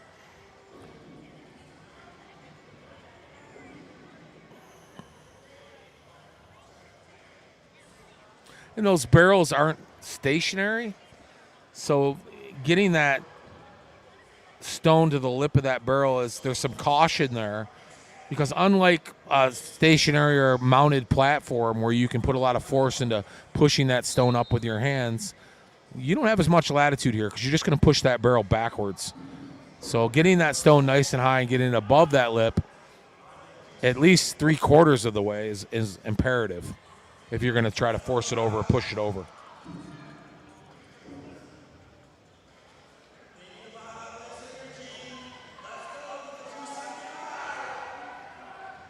Moving right along. It looks like we're literally down to just one lane. Is that what I'm noticing here? Wow. Wow, good for, once again, impressive show. Run very efficiently. Love it. Love it. Every promoter needs to take a note. Have a conversation with Jeremy. Have a conversation with George. There is a way to get these shows done in a timely fashion. And I know the athletes appreciate it. Coming to a show and spending 8, 9, 10, 11, 12 hours at a show and expecting to perform at a high level is virtually impossible. You can ask a guy to do 4.5 or 5 hours, and they'll find ways to get through it effectively. Any longer than that, you're sacrificing something. Not only that, spectators don't like it either. So kudos to Jeremy. Way to get the job done.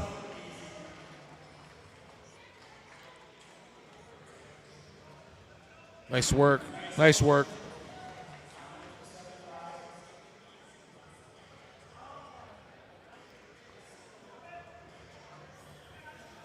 Nice work.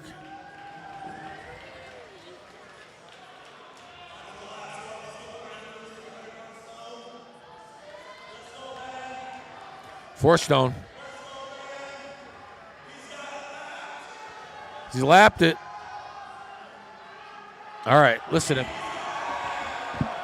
down to one lane. I'm going to move this camera for y'all. Hold on a minute.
Well, lo and behold, once they go to, I move my camera, they go back to 2 lanes, but I still think that's a better angle for you guys. So we'll see how that works out.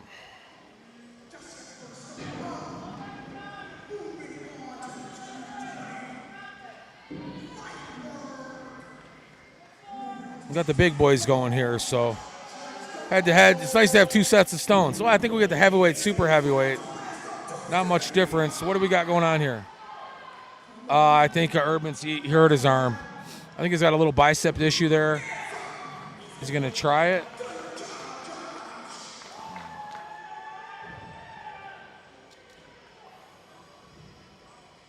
Something's going on with his arm. That stone is really light.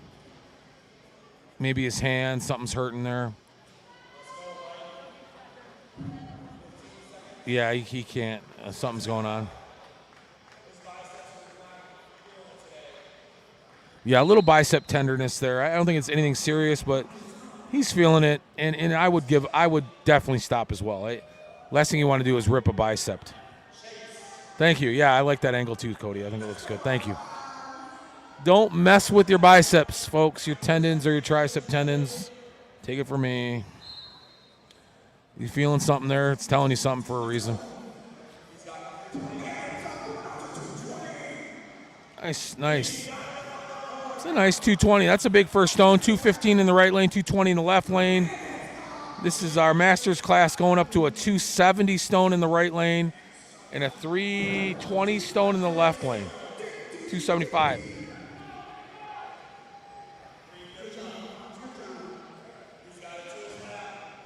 Some aches and pains out there today, and I think you're going to see it a little bit on the stones. Guys not finishing or choosing not to finish to save to fight another day, and that's always wise thinking.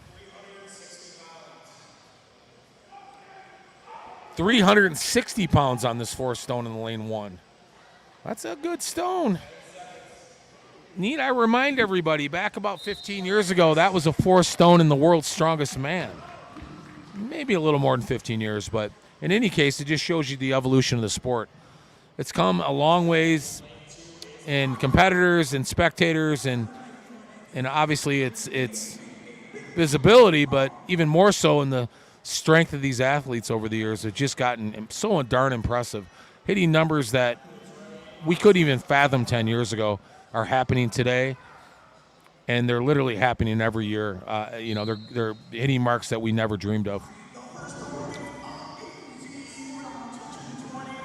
Yeah, Scotty probably had the best day of his life here today. I've watched him compete before. Always been a super impressive competitor, but he's really hit another level today. Really impressive day for him. Flew through the stones. Viper pressed 10 reps in the log. Sandbags, no problem. I think everything he flew through. That's going to win the Masters class for sure. And I hear he's going to OSG. I thought I heard somebody announce something about him. And he's doing something, or I don't know. Maybe this is a show, a benchmark show for him in some way. I can't remember now. But in any case, it'll be fun to watch where he goes as a master. That's impressive.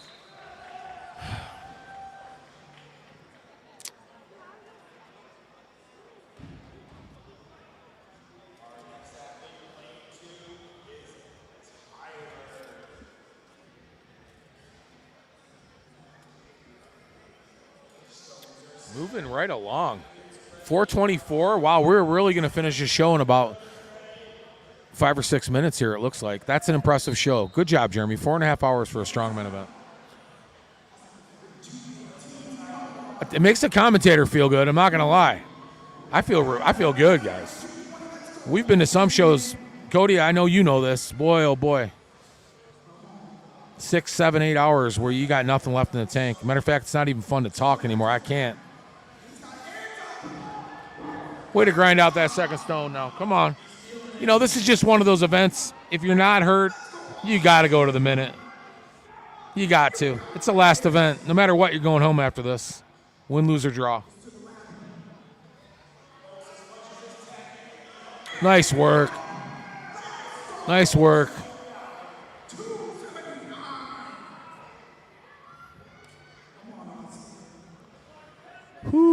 Yeah, that pick, yeah. One more try? No, is that it? He's out of time. Nice try. Sometimes you look up at the judge and you hear 5 seconds, you're like, okay, I can stop now. Because there's no way you're loading it and getting up there in 5 seconds. So, good job.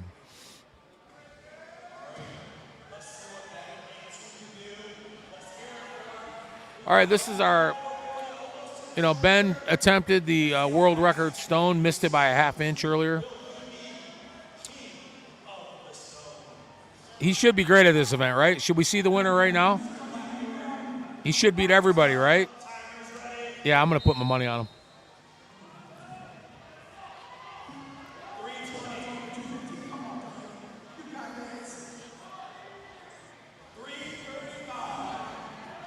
Taking his time. He'll be one of the only guys to load 4 stones, if not the only guy. Nice little pop at the end.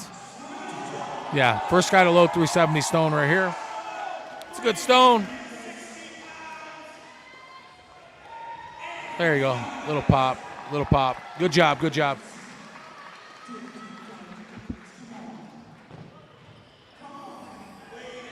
Second stone, lane 2. He's a little far away from there. That step got him. Yeah, that's just a positioning thing. Been there. You reach the highest point with that stone and realize you're 6 inches away from the platform.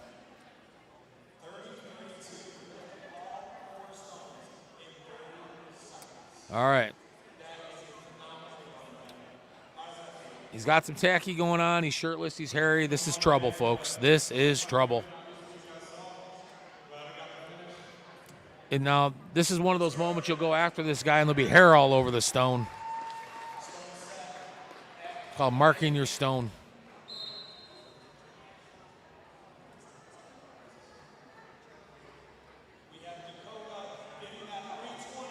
Well, I had to lap that stone first before I worry about that. Oh, yeah. That stone's going to own some hair now.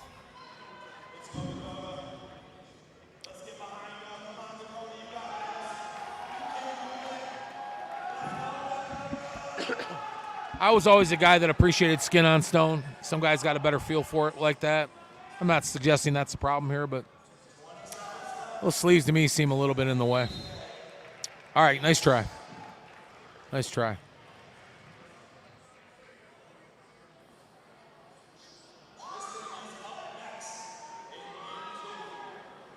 think we just got 2 guys left here.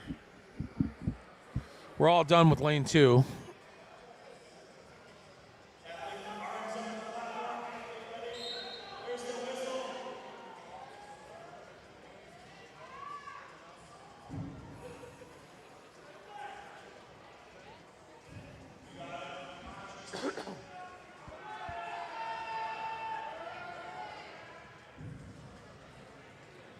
Issue with that first stone.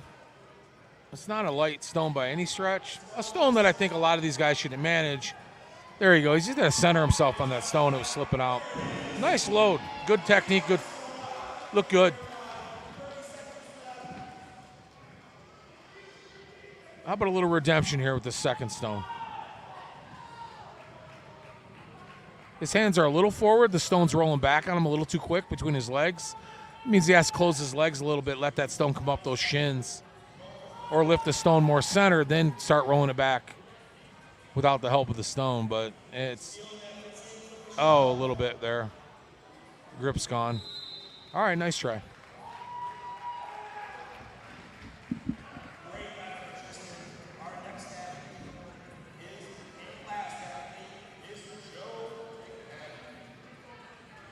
All right, here's Joe McFadden. Talked about Joe a little bit today, and rightfully so. He's headed to the Shaw Classic to compete against probably the biggest competition of his life. I think he's just had sort of a day today, Joe's not going to put himself in a position to get hurt today. He's using this more as a warm-up, try to figure some things out for training, get ready for the Shaw. Let's go, Joe.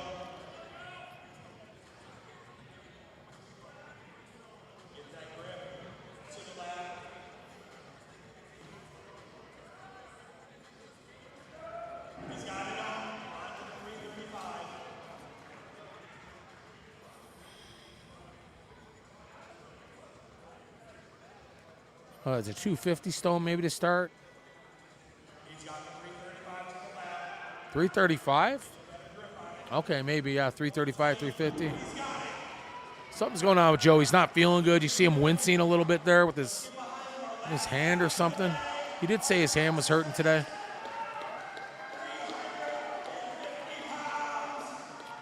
He's not, yes, yeah, he's not going to do it. Maybe it's his forearm. We saw that with Irvins. We've seen it with Joe here. Yeah, something's going on there. Anyhow, I appreciate everybody joining us here today. Gym Life Podcast. Looking forward to bringing you some more content. Summer vacation's over with. Get back to it here next week. Release this. Of course, you guys can watch this anytime you want. Please subscribe, like, and all that good stuff. Not that it really matters, but it just makes me appreciate the fact that you guys are appreciating what I'm doing. So, anyhow, with no further ado, have a great time with the rest of you guys this summer out there. We'll run into you at an event soon.